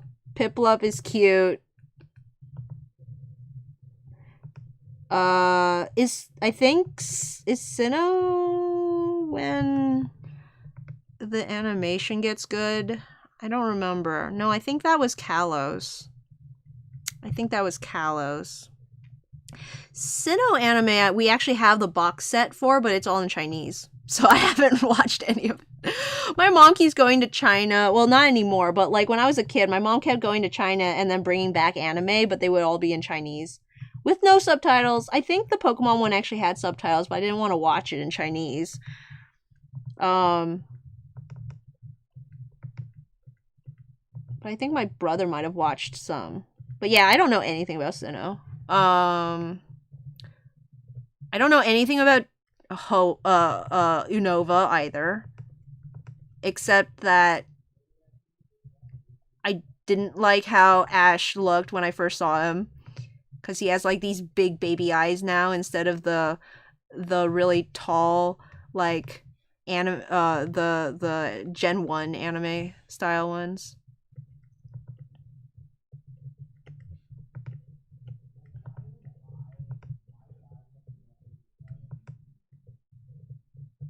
And then Gen 6, the animation gets good.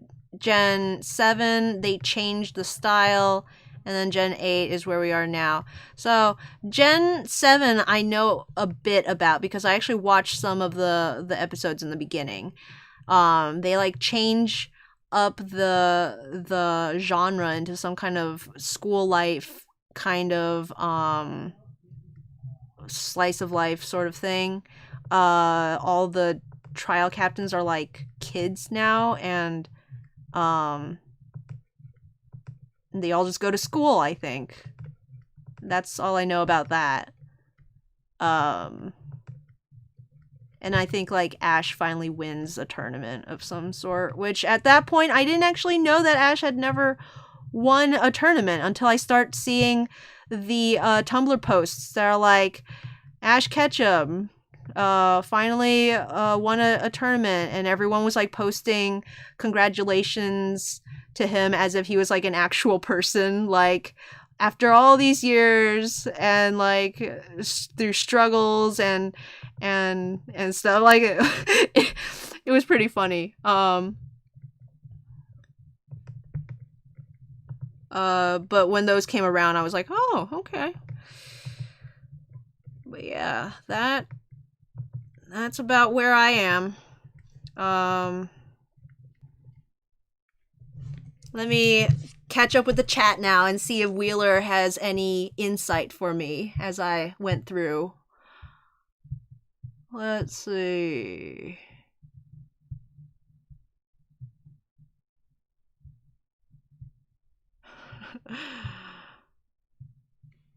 Wheeler says that's part of why I'm keeping it a secret, to surprise you with maximum curse or wholesome content. Javier says, man, I love these streams. Oh, thank you. I don't know if that was like because of something that I said or just in general, but thank you very much. Leonardo says, your old lady voice is so precious. Oh, thank you so much. Leonardo says, I think Score Bunny is the most rabbity. Oh, okay, I read that one. Let's see.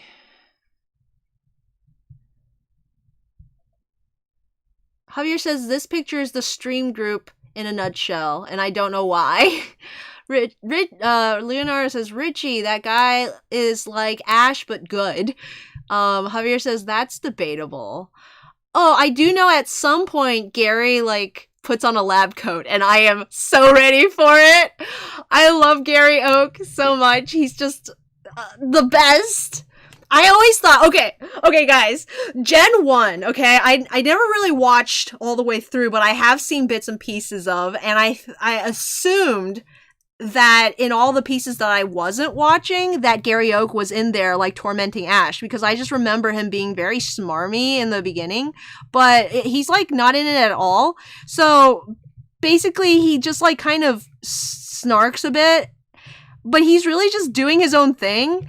And then when they like finally meet up again at Oak's place, he's like a cool guy. He's like, I thought the whole of Gen 1 would be Gary just like taking the piss out of Ash, and then at the end they sort of like become friends, rival thing. But no, he's just kind of doing his own thing, and he just doesn't really see Ash as anyone to pay attention to, because Ash is like running around with baby Pokemon and in his pajamas and like too late to get any starters. Like, Gary definitely knew that there were no more starters left for Ash when he showed up in his pajamas while he was leaving. But anyway, I just remember the Gary was here, smell you later, and I'm like, oh man, Gary's just like constantly gonna be a thorn in Ash's side. But no, he's just kind of like there, like on vacation. I think he was like just on a boat at one point, like sunbathing. He does like kind of is like, Ash, if you like dance like a monkey, I'll give you food or whatever. But it's you know, I mean, it's not nice, but it's not like that all the time in the anime, which is what I thought was gonna happen. And then Ash like fights Giovanni's gym, and then Gary just kind of respects him after that. Not like in his own way, in his like Gary way. I thought he was gonna have to like go through some kind of big arc, but it's more just like he went from a 5 to like a 7 in terms of like his relationship with Ash. Let's see. Leonardo says Jessie is the best character in the anime. But James, though, you gotta have Jessie and James. I love James and just how dumb he is sometimes. Most of the times. Like, Jessie needs a James to be like that too, because James is so okay with it. I feel like Jessie would be really annoying if she was either just by herself was with any other character. Tails says, man, I love the GS Ball. Best example of how your audience will never forget.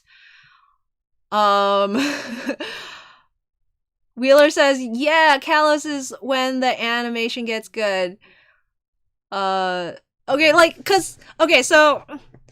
I assume they didn't let you forget, because the GS Ball was like very prominent in that one episode that I had on that VHS, the Quagsire one.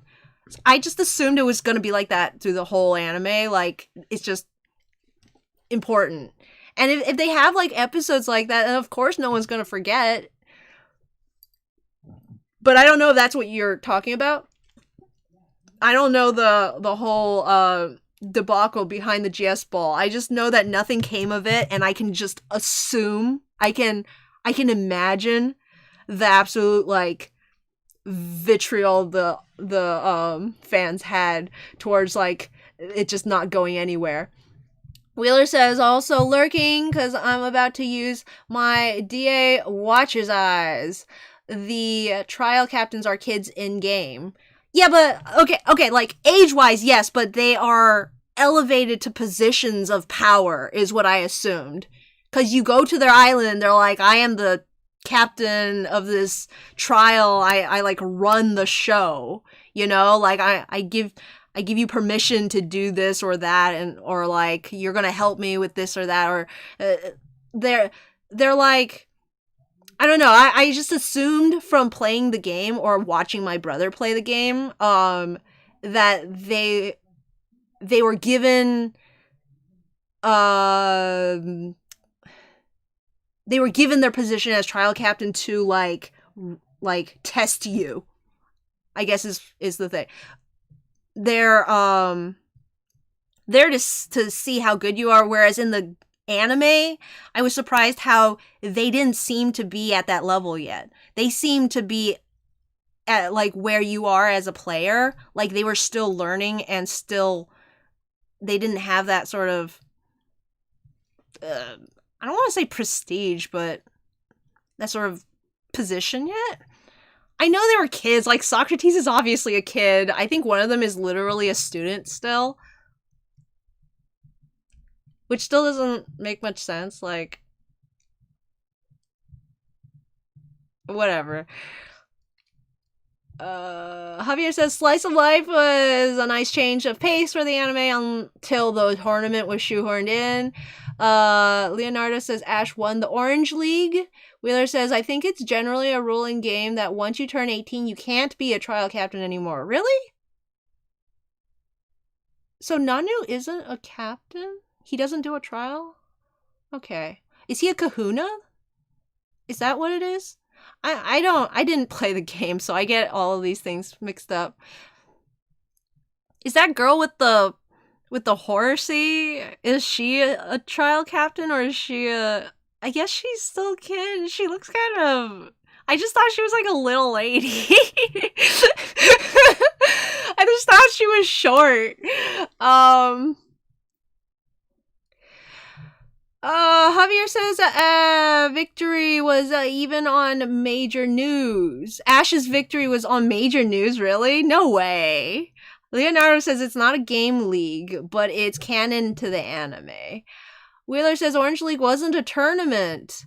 Javier says it was hilarious to see how they treated treated his victory like an important international sport achievement. I loved that.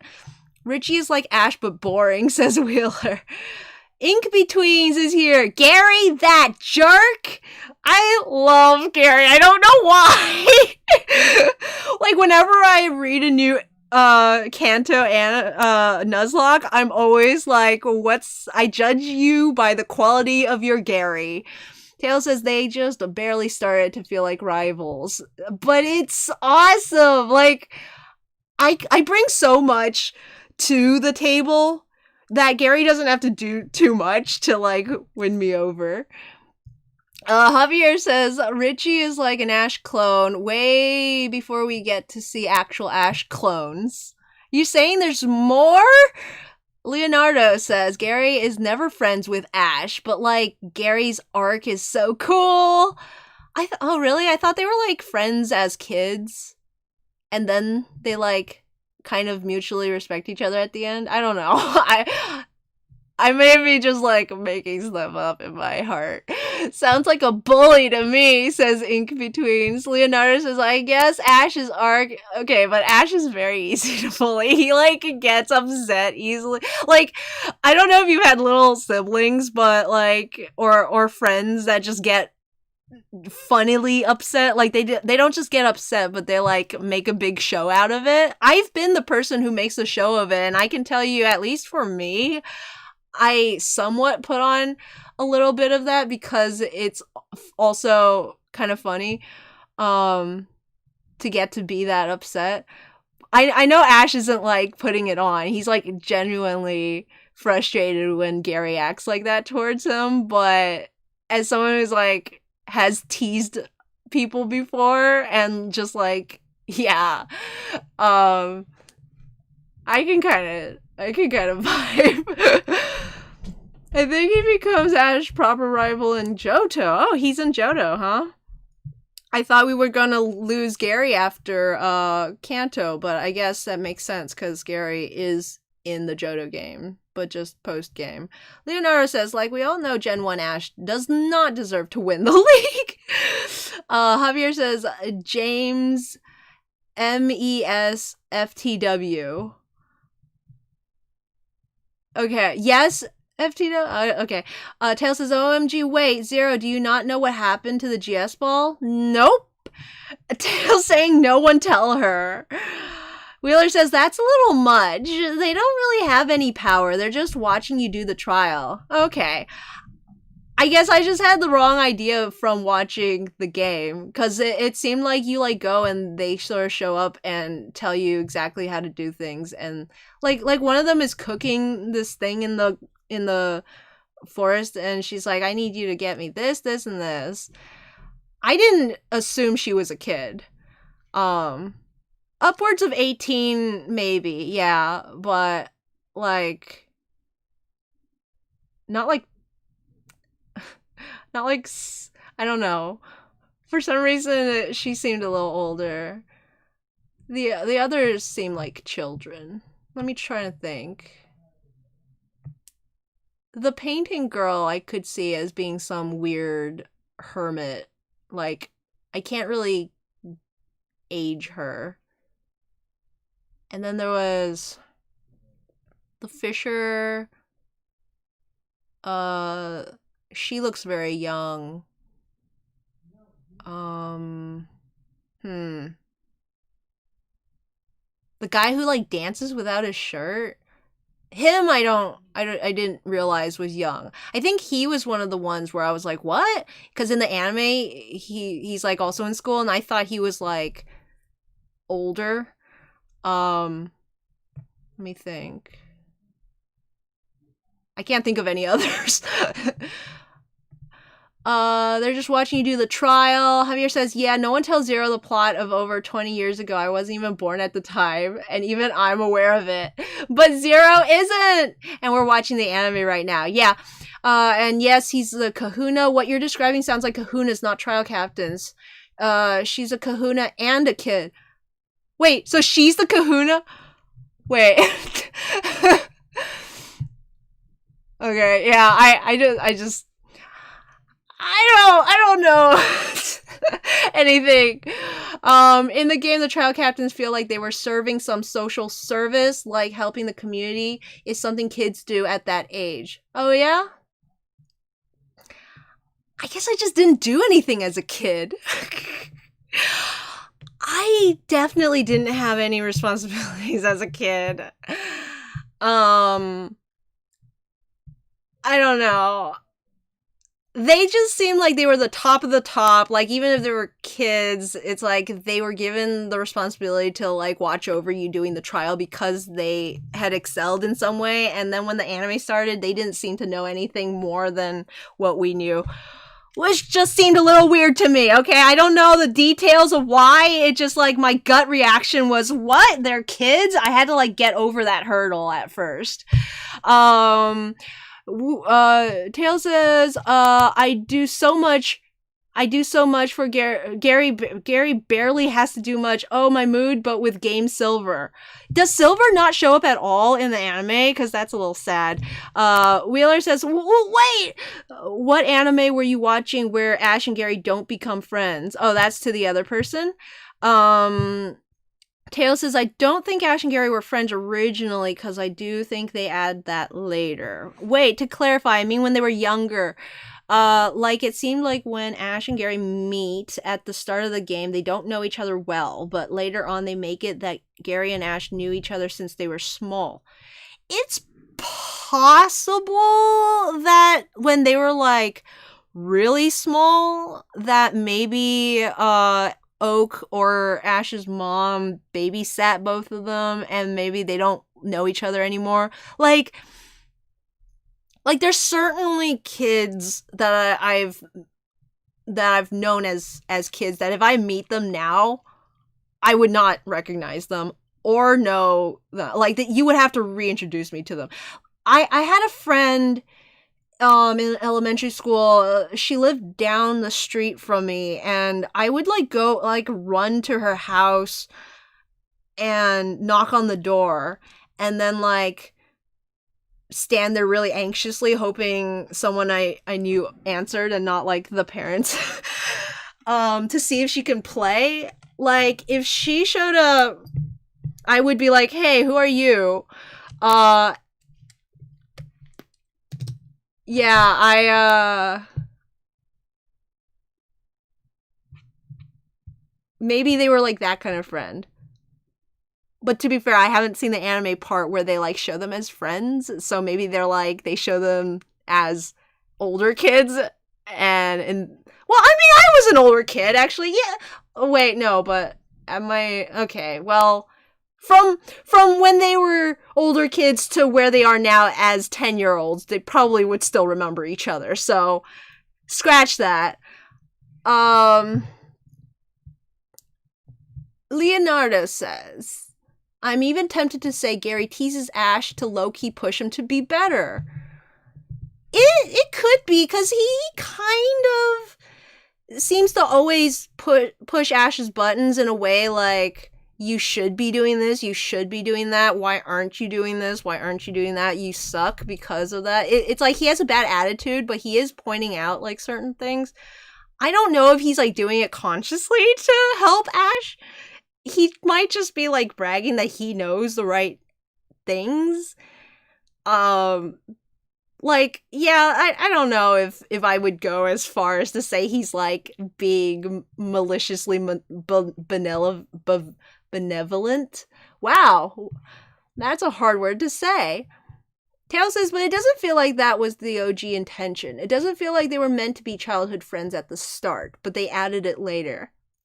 Yeah, I can see that. I can see a lot of things not being perfectly planned out at the start. Maybe before they realized they had such a big following that they could make their show a lot longer. The painting girl, Mina, I believe is like 17. Tails says 18. I thought they were between 12 and 16 on first playthrough. Tails says, so clearly what needs to happen is Zero needs to stream sumo.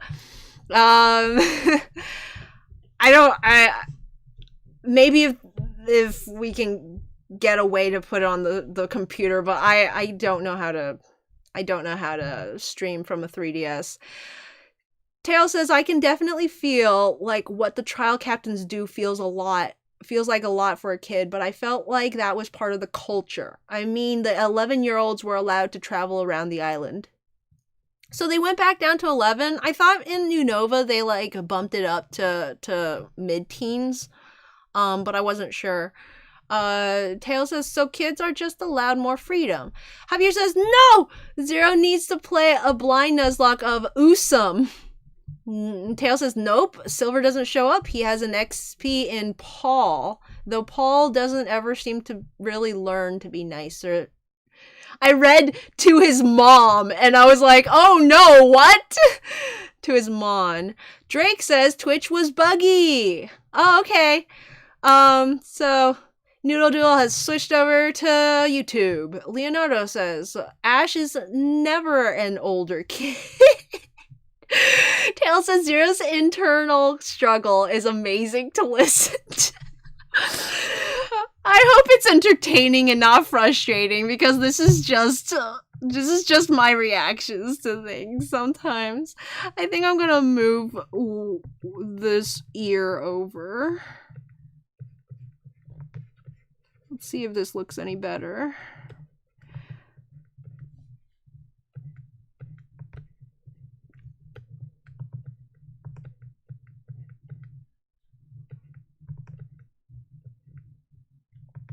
Oh man. can't believe my boys have abandoned me again. Oh, so big news, you guys. I haven't really announced this anywhere yet, but I beat Hollow Knight yesterday. It was pretty sick. I spent like a bajillion hours grinding this other boss, and then I took out the main boss after like 2 tries. I did grind the main boss like a couple of tries too, but I've never did the grind for the main boss. Like, how do I say this? I never like seriously did any grinding for the main boss. And when I say grinding, I just mean fighting them over and over and over again. I don't know why. I think something about it felt too just too out of my league. Like I was never going to beat it. So I just kept doing other stuff.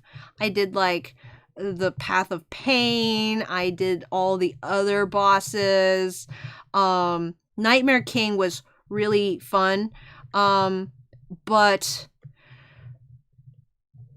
it was like I did do a little bit of grinding, and then I think the Nightmare King fight like trained me and made me better.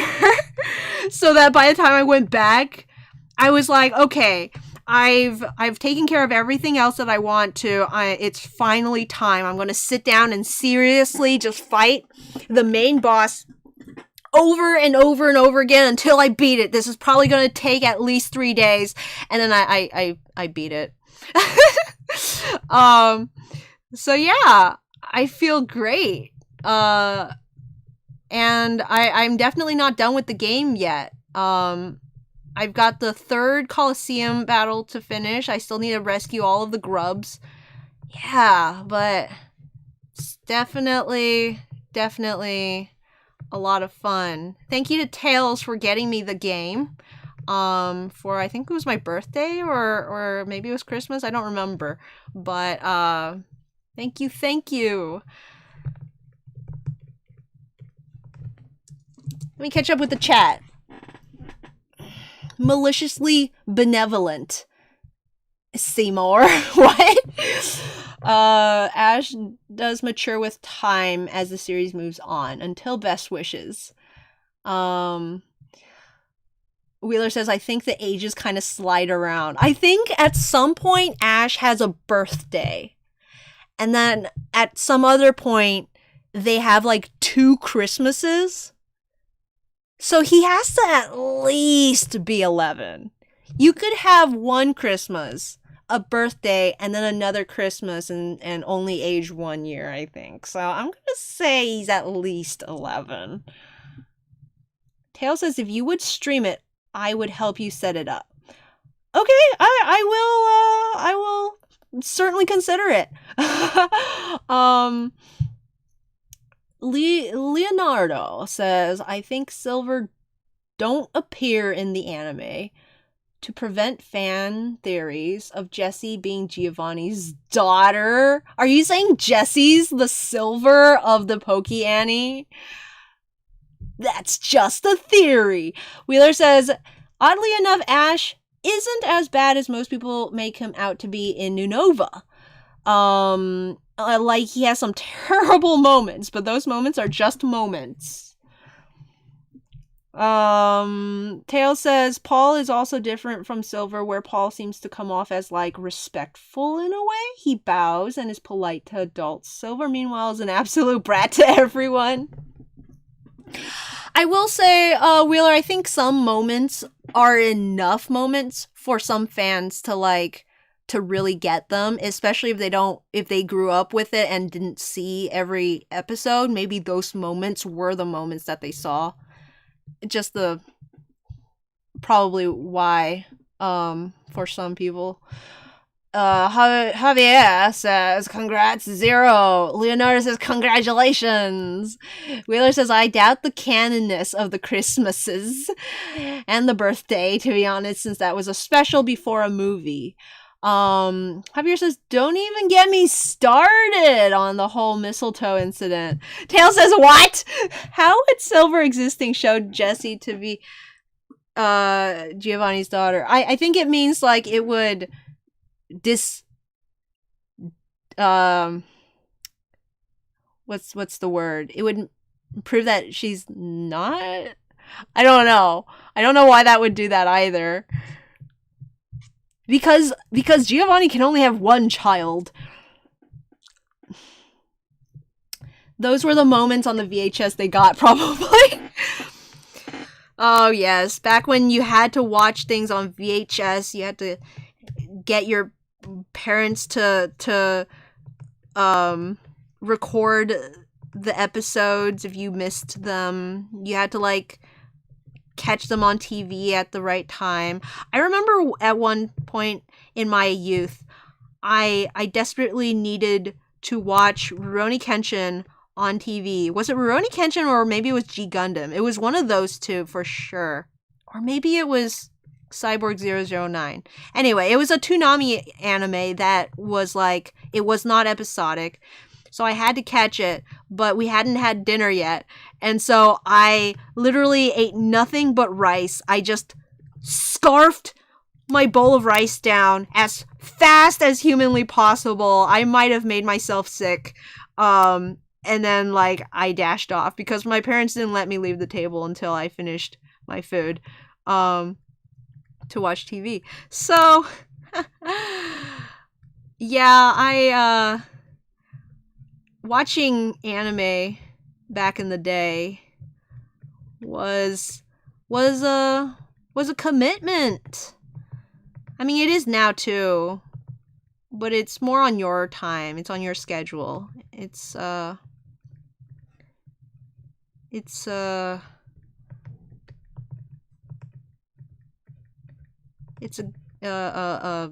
two-way street now. We're communicating now. We're making compromises. We're seeing where the other person is and meeting halfway. Meanwhile, back in the day, you were just the slave to the anime. Anime got to call all the rules. Or your parents. Or both. Hey! Okay, I don't know which one should be the male and which one should be the female, you guys. Who should be crying? Male Nidoran or female Nidoran?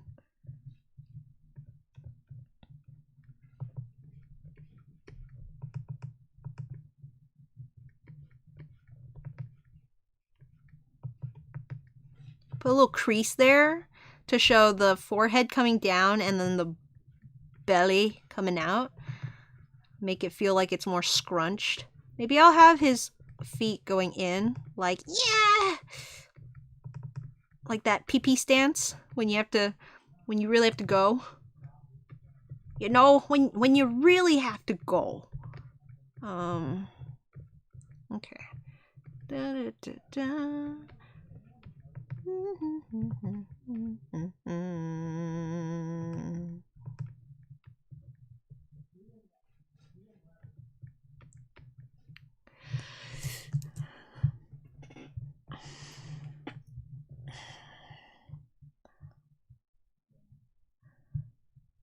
Though generally, if you remember a moment really well, it means it was out of the ordinary. Wheeler says, I dunno if that works, because most of the moments are so bad, because they contradict past Ash. Yeah, I think that's probably why they hate it so much, because the moments that they remember are contradicting what they remembered before, so it's like, oh, this season is terrible. Tail says, if you remember Ash being terrible, that most likely means Ash was fine the rest of the time. That's why it's like why people remember Teen Titans dramatic moments so well. They contrasted the usual comedic tone, so they were super memorable. Wheeler says, alright, I have officially slapped my watcher's childhoods in the face. And Javier thinks it's cursed, apparently. Man, I've seen worse. Javier says Ash legit kick butt at his best, even at best wishes. Wheeler says, I have officially slapped... Oh, okay. Be right back. Phone. The mail. Okay, let's make it the mail. Give me a sec, because I don't remember what the difference is. Nidoran.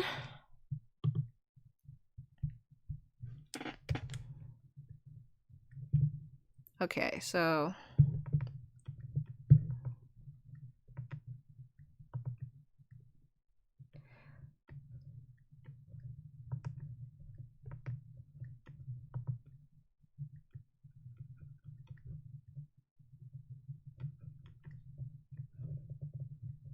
And for those of you worried that I'm taking too long, I am just gonna do the sketch today. I just wanna with these group pictures, I can't skimp on the sketch.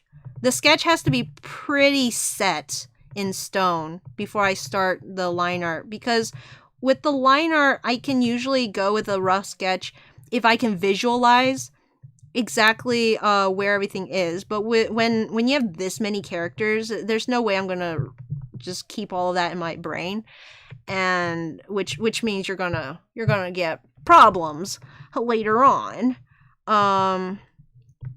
So yeah, gonna make sure the sketch is pretty much properly all there before we do the line art, which means we're just gonna have time for this today. I hope it's okay for y'alls. The spikes on a Nidoran male's ears are a lot smaller than I remember. I think, and this is my fault entirely, I think I'm conflating them with the evolved form. Specifically Nidorina.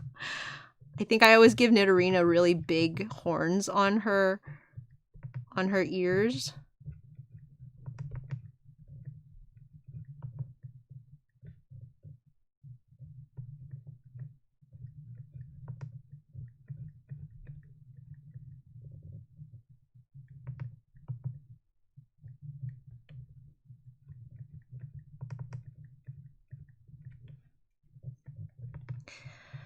Do do do do do do.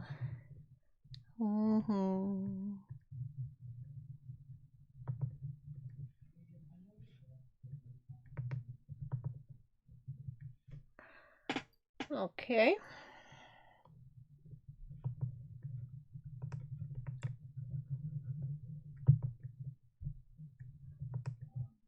Oh.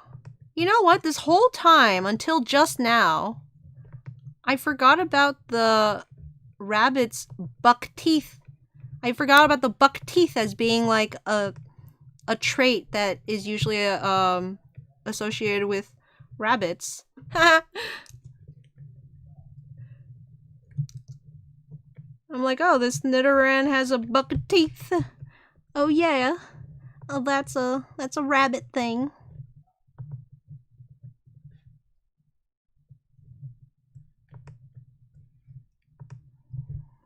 Okay, and then the back spikes are like mountains.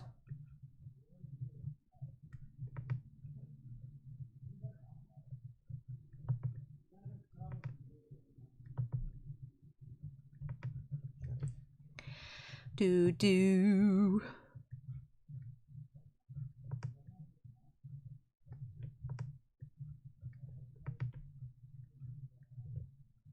Let's see. Let me think. What Pokemon am I looking forward to seeing in the anime?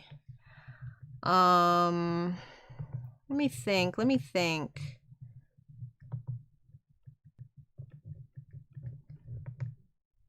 let's stick with Unova first. I definitely want to see Audino.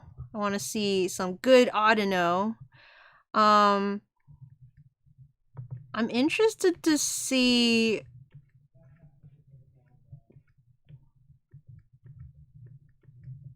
Let's see. I'm trying to think. I have seen a Golurk before. They just straight up cheat with Golurk. Mian Xiao seems like it could be fun.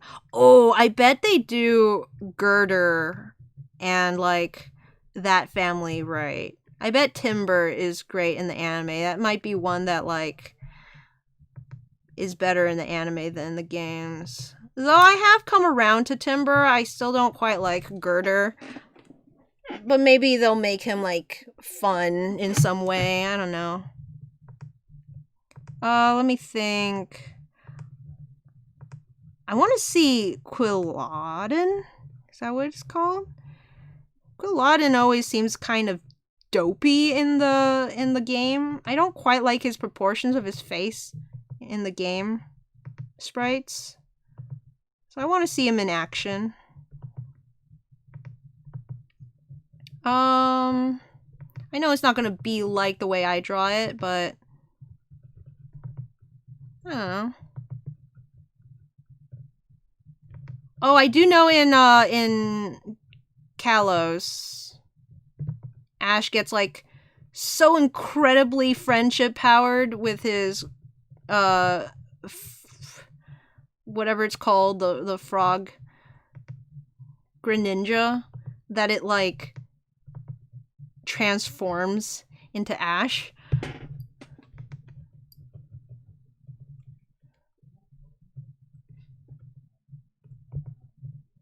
I assume it's some kind of mega evolution thing.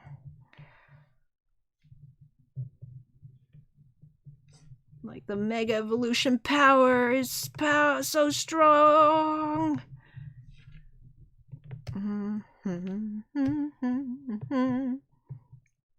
Okay, and then female Nidoran. Female. Let's take a look. Nidoran female.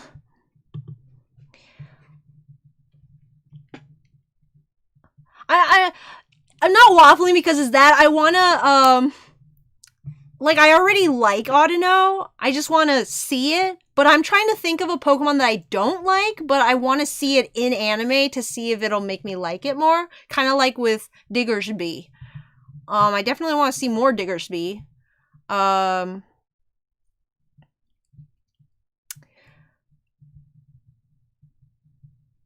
Plusle and Minun are giving older sibling vibe. Can we see the baby? Yeah, I like it. They're like crowding around.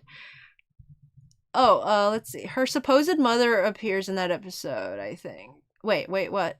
In the anime, there's an episode in which Jessie as a kid is forced to eat snow onigiri! Oh, yeah, we watched that one! Oh, she's not referred to as mother in the Japanese version. Baby Jessie and James are so cute! Like, baby Jessie and James gives me life! I love them. I love Jessie. I don't know why, but like, you take a child, you put them in a fiction, and you make them poor, and you make them suffer, and I'm like, yes, very good. Children should be poor and suffer. They should know suffering, because suffering builds character. And then my channel gets taken down. Let's see. However, there's a character in official extended material called Miyamoto. What? They just straight up call a character Miyamoto? She was believed to be Jessie's mother until it was confirmed by writers. Javier says best wishes has pure A grade Audino content. Miyamoto Musashi. Isn't that like the an actual person's name? Miyamoto I can't say it. I've heard that name before. Musashi Miyamoto, maybe is how I've heard it. Kojiro. Get it? Because Musashi is Jesse's Japanese name. Is it? Oh, I didn't know that, actually. I don't know any of the Japanese names. I think Pikachu is Pikachu in Japanese. Haha. Javier says, my bad. A small game. What do you think Ash's team could be in Best Wishes? Oh, okay. Okay. Ash's team in Best Wishes. I know there's a Tepig. Okay, and I know he doesn't have an Oshawott. So he has Tepig. That means he needs a water Pokemon, yeah? Well, he's gotta have an Audino on the team. So there's Tepig, Pikachu, and Audino. Let's see.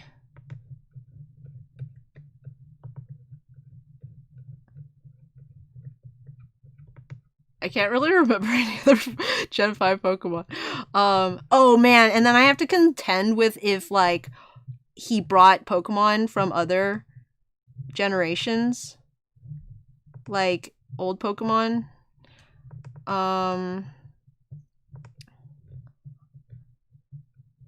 Like, is Squirtle or Bulbasaur still there? I'll never know. I don't think I saw. Wait a minute. I think I have seen a Gen 5 anime. I've seen. Okay, wait. I think he has a Scraggy. I don't know why, but I think he has a Scraggy. Shoot, I'm trying to remember. I think I saw the Reshiram Zekrom movie where they, like, literally have the same movie twice on the same DVD and they just, like, change which legendary is, like, important. Which I really don't know how I feel about that. Like, on the one hand, okay, I get the choice, I guess, but on the other, like, come on! You picked, like, Suicune and Entei and left Raikou out, so clearly you're okay with, like, playing favorites. Unless there was, like, a Japanese movie with Raikou that I don't know about. Okay, so Pikachu, Scraggy, Tepig, and Audino. Vanillish. Or Trubbish. I think they would give him one of those, maybe. No, that would be a Team Rocket thing, maybe. I don't know. I feel like someone's got to have a vanilla. Oh, no, I think the cook guy, Cilantro, he has an ice cream. I would be shocked if he didn't have an ice cream. Iris has the whatever it's called, the Axew.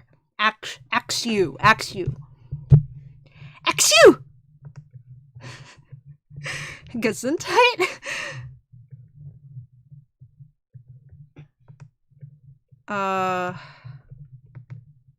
Scrafty. What other Pokemon are there in Gen 5? Oh, does he have a Pidove? I bet he has a Pidove. I bet he has a Pidove. And I bet he has a bug of some kind. But which bug?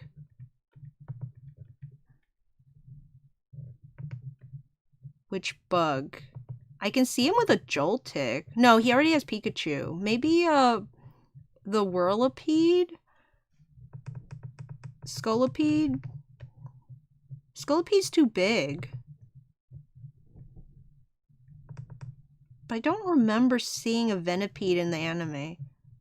Oh, maybe there's a... I think I remember seeing one of those Swaddles in the anime. But I think Cilantro has a Leavanny. So maybe that was his. But Ash has to have a bug. He likes bugs, right? He always has a bug. They always give him, like, the regional... Oh, wait. That's the tail. Oh, I'm so stupid. I'm so dumb. Tractors is so dumb. Now you go. What? No, Mater, I can't do that. Chicken. Chick, chick, chick, buck, buck. Apparently, cars know what chickens are.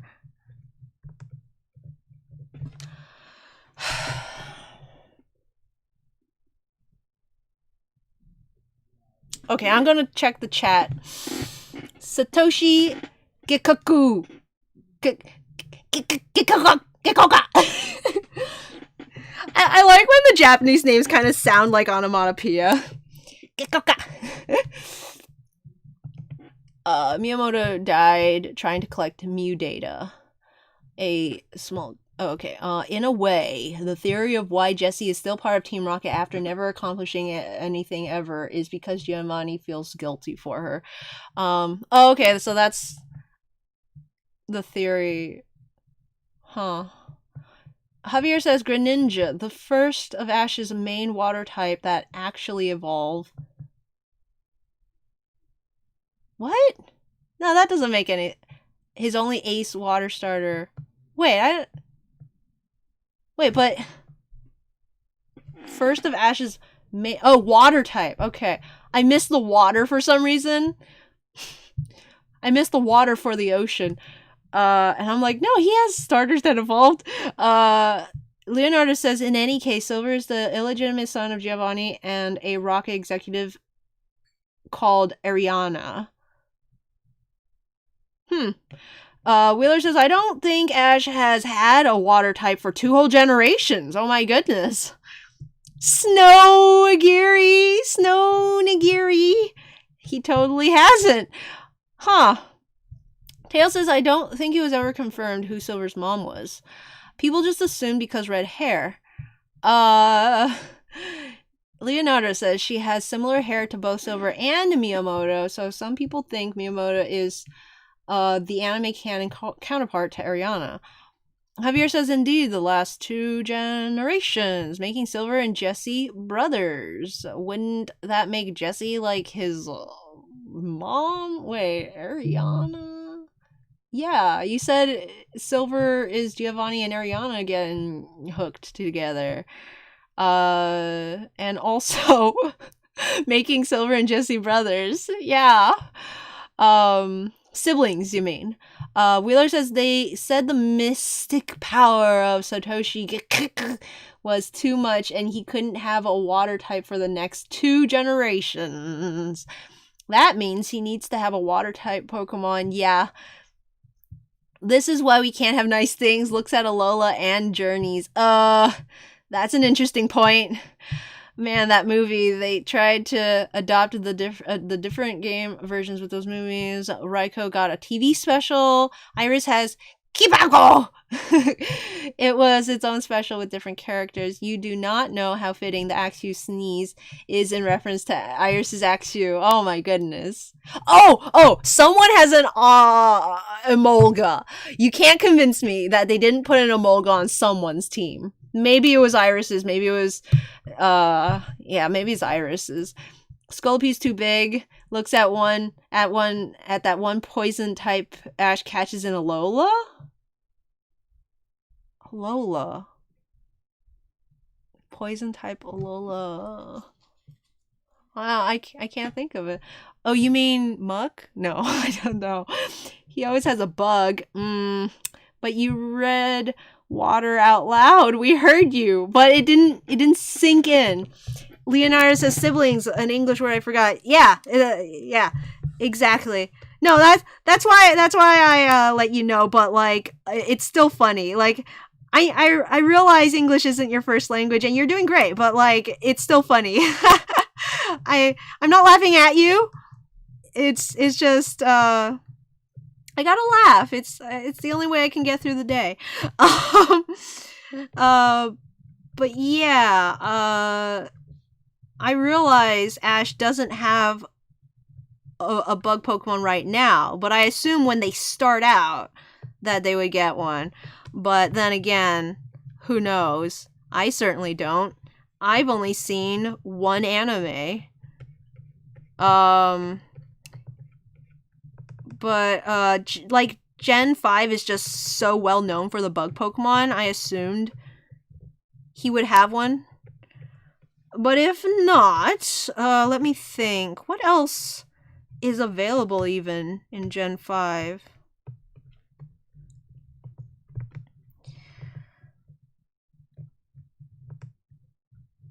Alright, well, so those are my guesses. There's Scrafty, Tepig, Pikachu. What else did I say? Audino. I said another one. I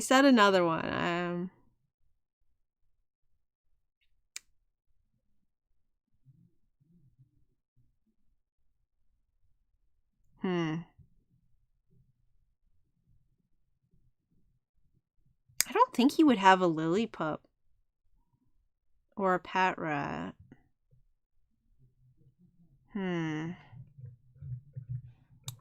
He never did get a Rattata.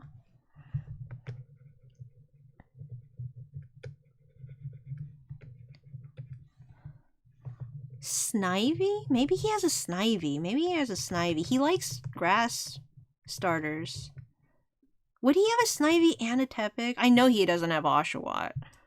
I think the Tepig evolves. He has a Pidove. I said Pidove. Okay, that's the lineup. How close am I? Can you give me a 6 out of 6 rating? Don't tell me what they actually are. But how many did I get correct? I'm gonna throw Whirlipede in there. Because I've seen a Whirlipede. Wait, actually no. I'm going to throw in the frog, Palpitoad. I'm gonna throw in Palpitoad because I feel like that has some Ash energy. Wait, you said he didn't have water Pokemon. Oh no! Oh no, then there's no Palpitoad. Okay, wait, no. No Palpitoad. Does he have a Timber? No Timber. Hold on. I don't know. Okay. Give me a rating. Ash didn't catch the regional bird after XY. Leonardo says, I know I'm doing great. Laugh all you want. Thank you so much. Wheeler says, Ash also may actually not catch a starter in Gen 8. Woo!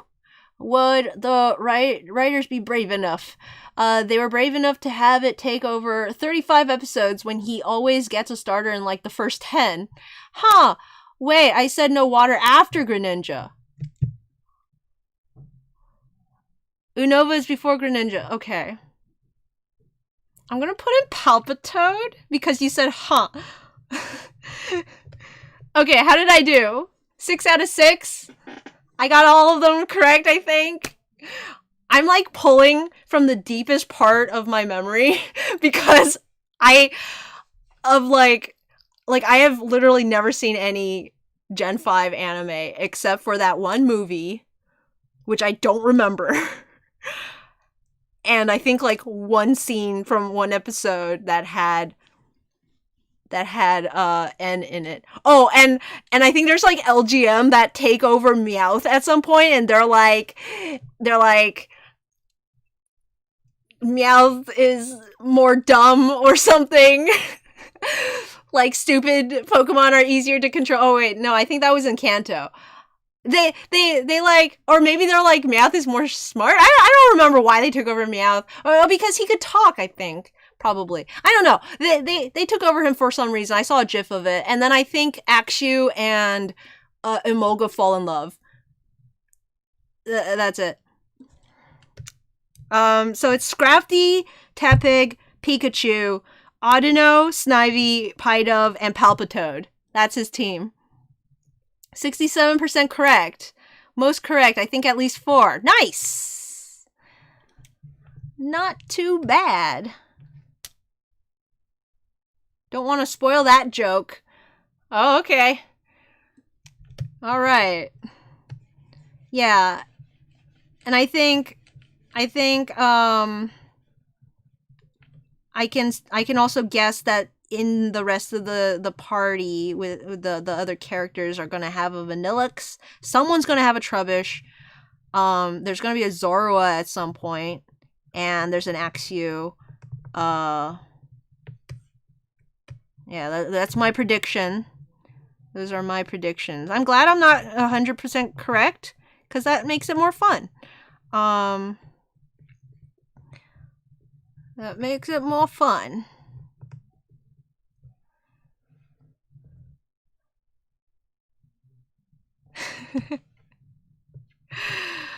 Mouse says we've been talking about Poke Annie for so long. I can switch up the topic. Let me think. What can we talk about for the last 15 minutes? Let me get this baby drawn in.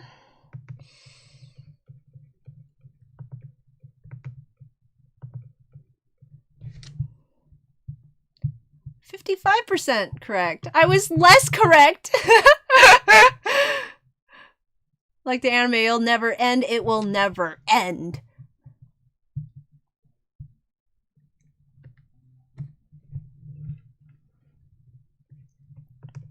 Anyone have a suggestion for another topic we could talk about? You ever get that, like, moment where you are asked something and then suddenly you can't think of anything to say for it? Like, that. This is why I hate what's it called, icebreakers, because as soon as you ask me what my favorite whatever is, I instantly have no knowledge of anything in any context whatsoever. When you're asked what's your favorite book in, like, a situation where you don't know anyone in the room, do you usually go with your actual favorite, or do you go with the one that you want the other people to read? Like, does it become kind of a recommendation rather than, like, just your personal favorite? Because I feel like I always have a sense of I'm recommending something, than just saying, like, oh yeah, like, I know it's bad, but this is my favorite. And, you know, like, if I have a favorite that I'm kind of embarrassed about, I probably won't tell it in, like, an icebreaker situation. I think for the last 5 years before I started college, my answer to favorite movie was always Quest for Camelot, and my answer for favorite book was always The Sight. And that was just solely based on, like, this is fact, but also nostalgia.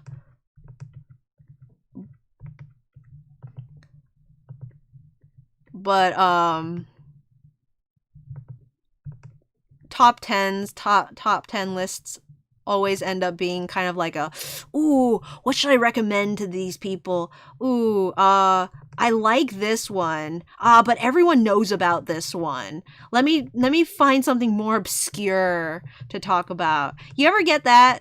You ever get, like, the, well, I could say my favorite book is, like, I don't know, what's like a really well-known book?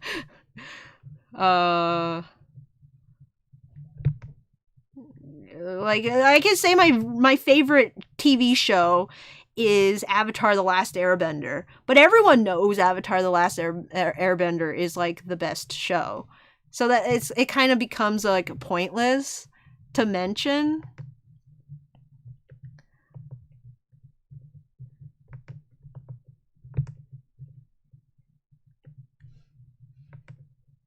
Like, I feel too basic or something. I don't know. But now I just kind of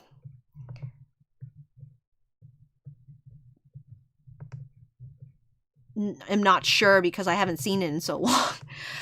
I'm getting Avatar fatigue because I haven't seen Avatar in such a long time that it's like the impact of the show has left me, but people keep talking about it.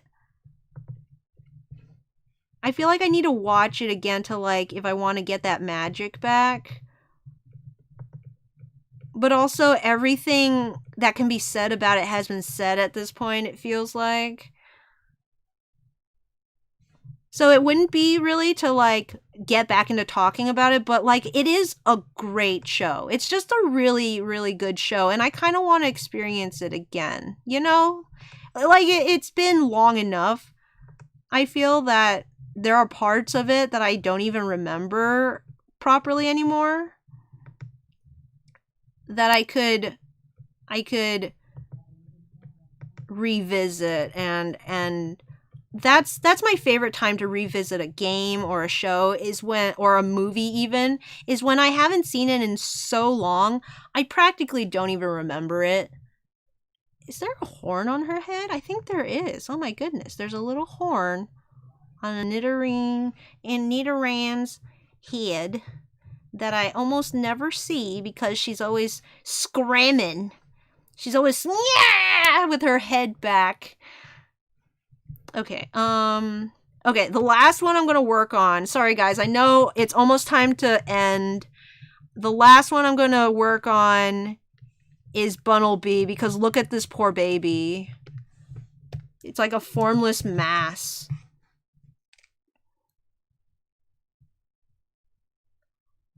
I feel like I need to move Wigglytuff over. Can I do it? Can Wigglytuff move? Move, girl, get out the way.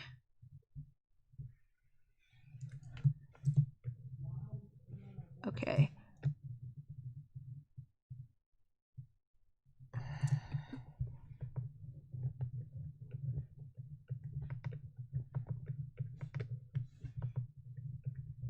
Because I want to get this part of her in. I don't know why, but I do.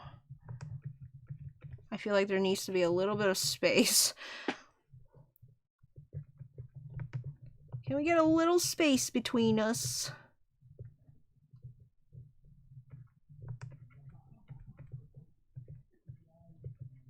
Okay. All right. Let me check the chat real quick. Since we're talking about Gen 5, what's your favorite Unova Pokemon? I don't know. Mouse says, want to tell us about your process for the last Jets Black Nuzlocke episode? I can bring that up. Yeah, let me think about it. Leonardo says, you guys know how heavy is a polar bear? I don't know. I can ask them. Heavy enough to break the ice. Hey! I go with my actual favorite because it can reveal things about me. They came from Baghdad. Is that the comic book about the lions? Oh no, that's Pride of Baghdad. I haven't heard of that book. Leonardo. Sounds interesting. Mouse says, The Sight, my second favorite book. Leonardo says, I think the consensus about Avatar is so generally positive we can no longer be objective about it. It's a great show, but you know, it's flawed. Everything is flawed. Avatar The Last Airbender dissection always annoys me much because I get it. It was the best cartoon ever made. I get it. Guys, can we please stop talk about something else? I get it. Zuko changed your life or something. Just move on. It's been years.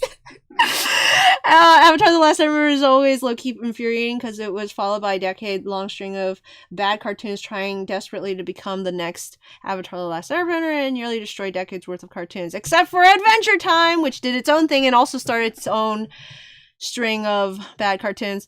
That was actually a thing. What was the thing? Cartoons trying to be the next Avatar The Last Airbender. It's Agatha Christie book about doppelgangers. Leonardo, have you ever seen Knives Out? It's a movie. It's pretty good. Mouse says, of course, surely you've noticed some of them. Steven Universe, My Little Pony, She-Ra, Tangled. The series are just tiny handful of them. Yeah, it's Avatar and then Adventure Time, where it's like the Avatar setup that Western cartoons can have plots and that audiences will follow them, because before then it generally was like showrunners felt like kids couldn't follow plot. Teen Titans was one of the most plot heavy I can think of, and even then they like had to pepper in jokes and silly episodes. And then Avatar and then Adventure Time took it another step where it's like where you start all silly and episodic, and then you like turn into serious topics later. Like you peel back the layers in a way, where the shows tend to miss the mark is Adventure Time was never trying to be super serious. It was like, yes, there are serious stuff, but they always kind of pulled back last minute and became silly again. They like didn't lose track of what they were, which was just a silly cartoon. They just kind of teased heavily that they would be more. And they got us. Every season finale, we tune in thinking, oh boy, what's gonna happen? And then nothing happens, and we're like, oh boy, you got us again, Adventure Time, you got us again. Okay, Bunnelby. Let me see. I'm gonna pull up Bunnelby because I don't remember what its face looks like. Okay, it's two whiskers.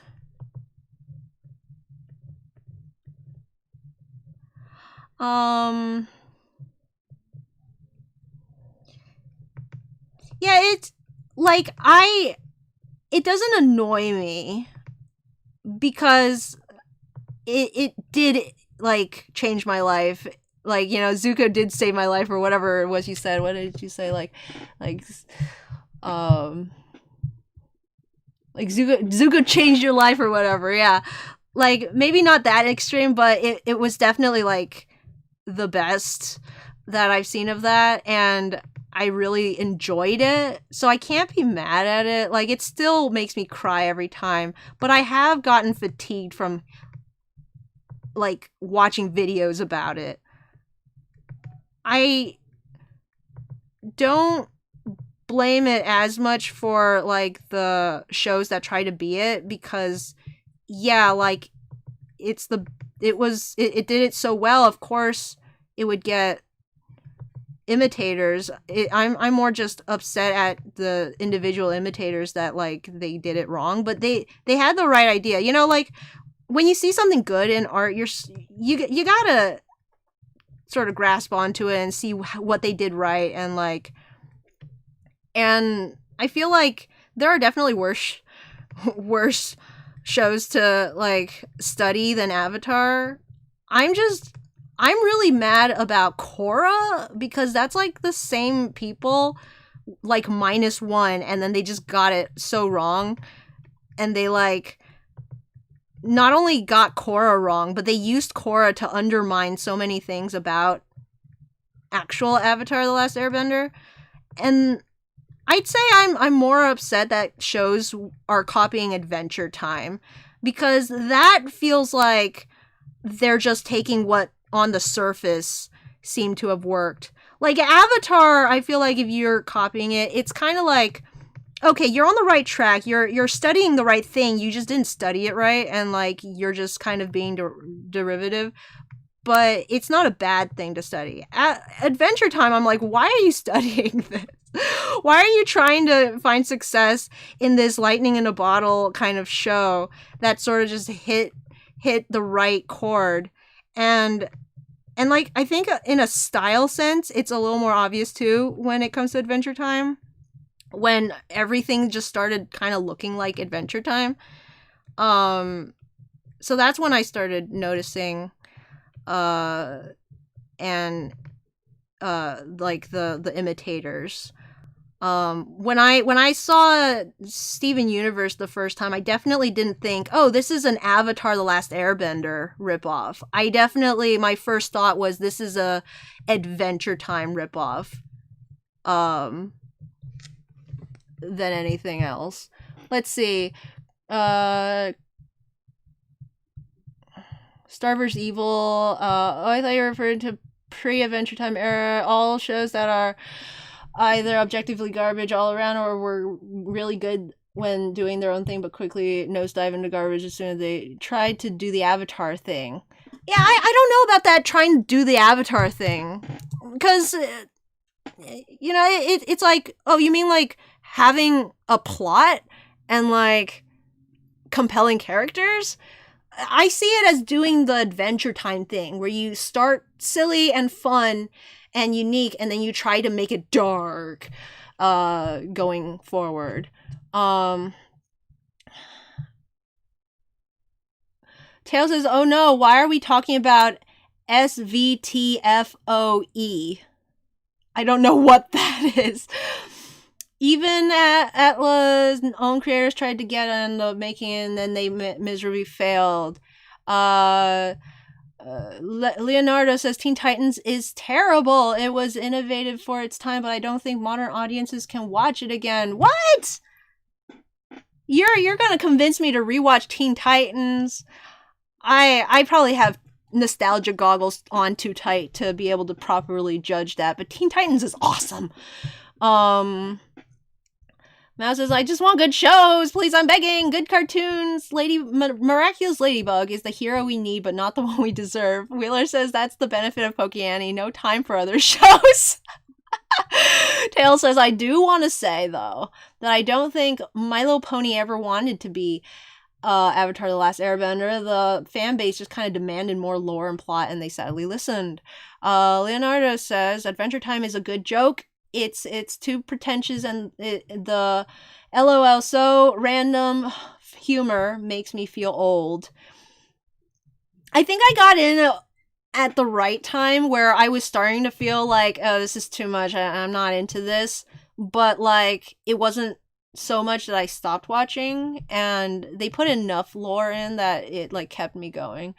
I know Mouse definitely doesn't like lore, and like for most things just adding lore isn't good, but if nothing else the lore is interesting to me personally.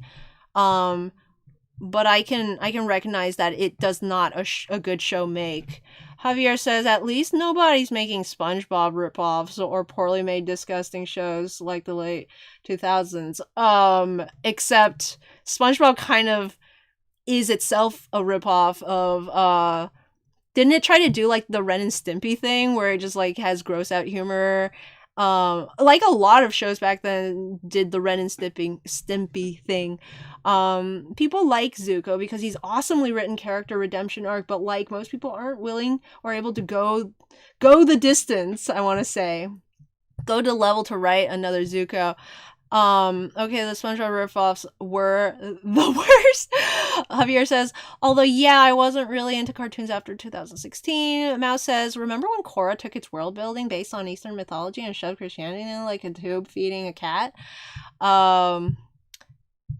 Remember when they like just threw mud in the face of everything that the first series stood for? And then everyone was like, wow, this is amazing. I can't even. Tails says, okay, but that's the same with Redemption's arcs. They took the surface level elements of Zuko without realizing why it works. But that's the thing, though. It's like, they took a thing that was good and took the surface levels of it and like try to do it, which made it bad. But it was like fundamentally good. When I see them like with Adventure Time, it's surface level stuff as in like the style, the energy of it, and it's just stuff that's all so Adventure Time that it just feels really, really derivative. Whereas when they take stuff from Avatar, it's like, yes, Avatar did it really well, but it didn't like invent it. It just did the thing really well. Like they should be doing that stuff. Just because they don't know how to do it. I get the point that since Avatar did it really well, now you have a thing to rip off. But that's like saying let's just never have good things because then people are gonna rip it off. I don't know. It's already past the time. I think I've pretty much got this at a place where I want it to be. Bunnelby's legs are not like this, so I will have to fix that. Maybe next time. Maybe we'll finish this next time. I don't know. We'll see. By the time I get to the bottom of the chat, I hope someone has put in a Pokemon and I will just simply draw that Pokemon however way I want. Ready, set, go. And then there's Teen Titans Go and its own set of ripoffs. Tails says, remember when Korra decided that the character who only raised to power because non-benders were oppressed needed to be killed, but the fascist characters were forgiven and allowed to live? Guffaw. Javier says, OG Teen Titans has some aspects that didn't age quite well. Oh, okay. Oh, Starverse the First of You. That's definitely a acronym. Oh boy. That's one of the acronyms that I have to say the words as I type it out. Mouse says doing the Avatar The Last Airbender thing means having your show be about high fantasy warfare, usually between a good side and a bad side, fighting societal badness and having that villain who gets redeemed. A lot of shows do this nowadays. Okay, on that concept level, I can see it being Avatar. Now says, Tails, you can't tell me My Little Pony didn't look at Zuko and say, let's try to do that 17 times. Leonardo says, it feels like I'm negative for the sake of it. I promise not. I'm critical. But man, I wish I had cartoons as good as Adventure Time or Teen Titans when I was a kid. Tails says, yeah, thankfully SpongeBob stopped real quick. Javier says, I remember when Cartoon Network decided to make only live action shows. Me neither. Zuko made sympathetic villains popular, but it made reprehensible villains unpopular. Is that why Disney keeps doing... No, wait. Disney likes the twist villain. Where did that come from? Who did the twist villain really good? Was it Pixar? No, Pixar probably got it from somewhere too.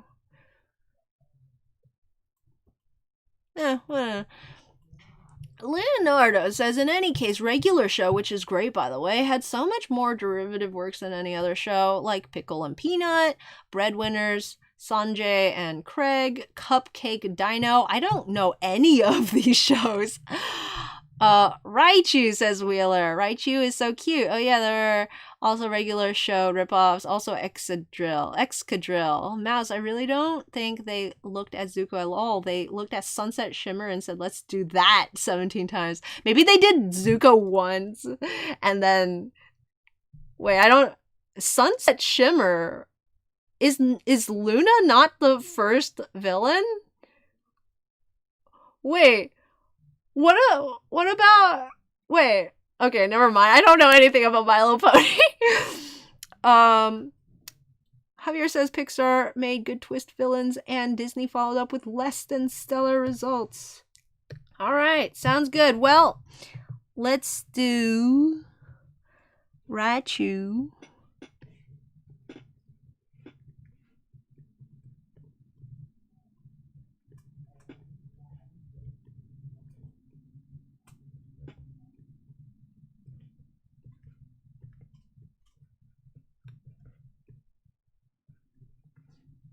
Does Raichu have stripes? I think Raichu has stripes. I'm going to put stripes on Raichu.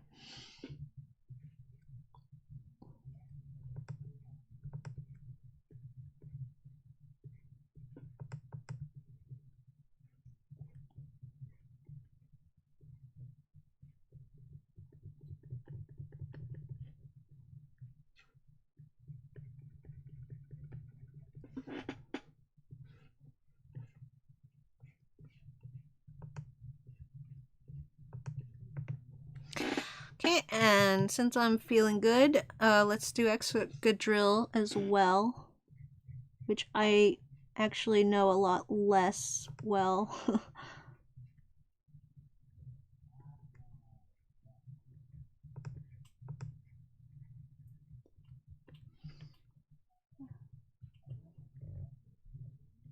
but I've drawn at least one time, so I should be able to pull this out of my brain.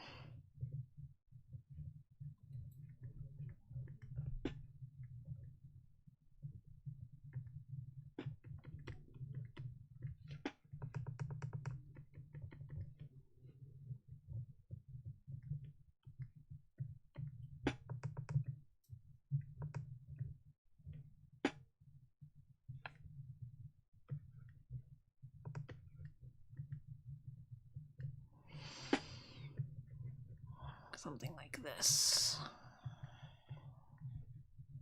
And that's the show, you guys. Thanks so much for watching.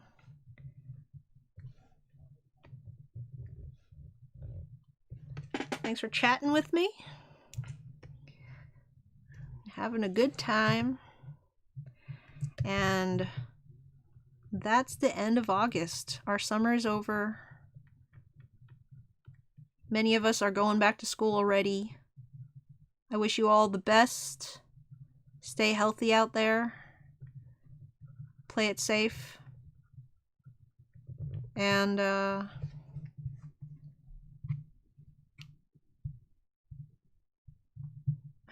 Wheeler says, oh, I just realized Zero hasn't seen my cursed wholesome art yet. Okay, let me see.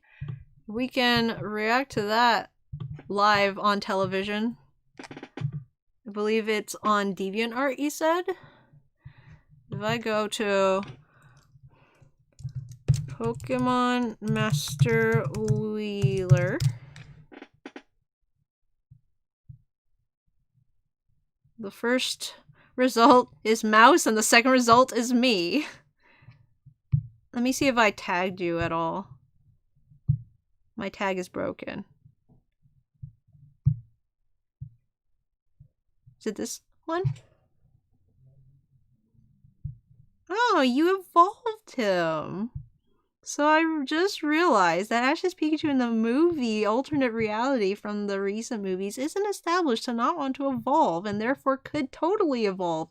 And now I am very into this idea, so excuse me while I ruin y'all's childhoods for a few wholesome drawings. Unless you've always wanted Ash's Pikachu to evolve, then screw you, is what I expected you to say at the end of that, but then enjoy. And you made a bunch of them?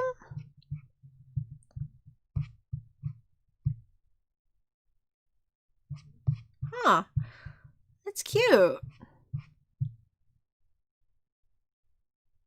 Yeah, that's not cursed at all. I'm sure it's, what's the word? Hold on. It's divisive. It's not cursed.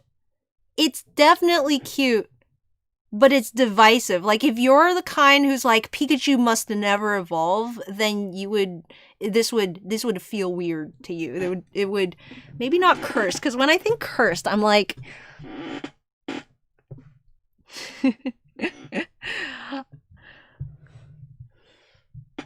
But no, Wheeler, this is very good. Thank you for this adorable content. I have to say, at first, it took me a while to realize what was happening. Because he had the hat on.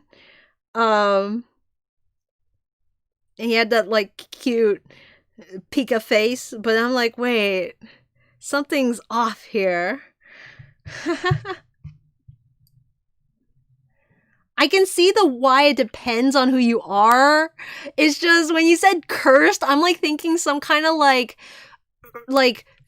I don't know. Like, I don't know, like, that's not probably how I would describe this, but also, I'm not the kind who's, like, really against it, so maybe that person would call it cursed. Now I'm thinking maybe cursed is the perfect way to say it. It's so weird. Huh.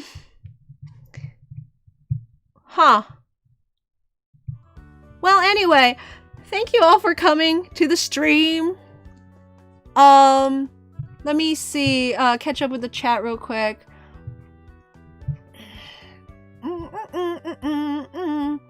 Tails, I'm not saying Avatar didn't or did. Like, I didn't say you guys said that they invented those. I'm just saying, like, the difference to me is that Avatar took something that should be good, made it really good. Adventure Time took something that probably shouldn't have worked and made it work. And that's why, like, I see more of that stuff, and that bothers me a little more.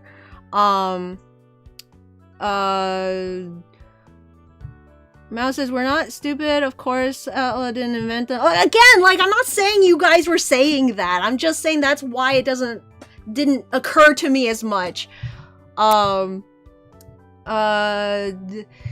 Summer's over, winter's coming.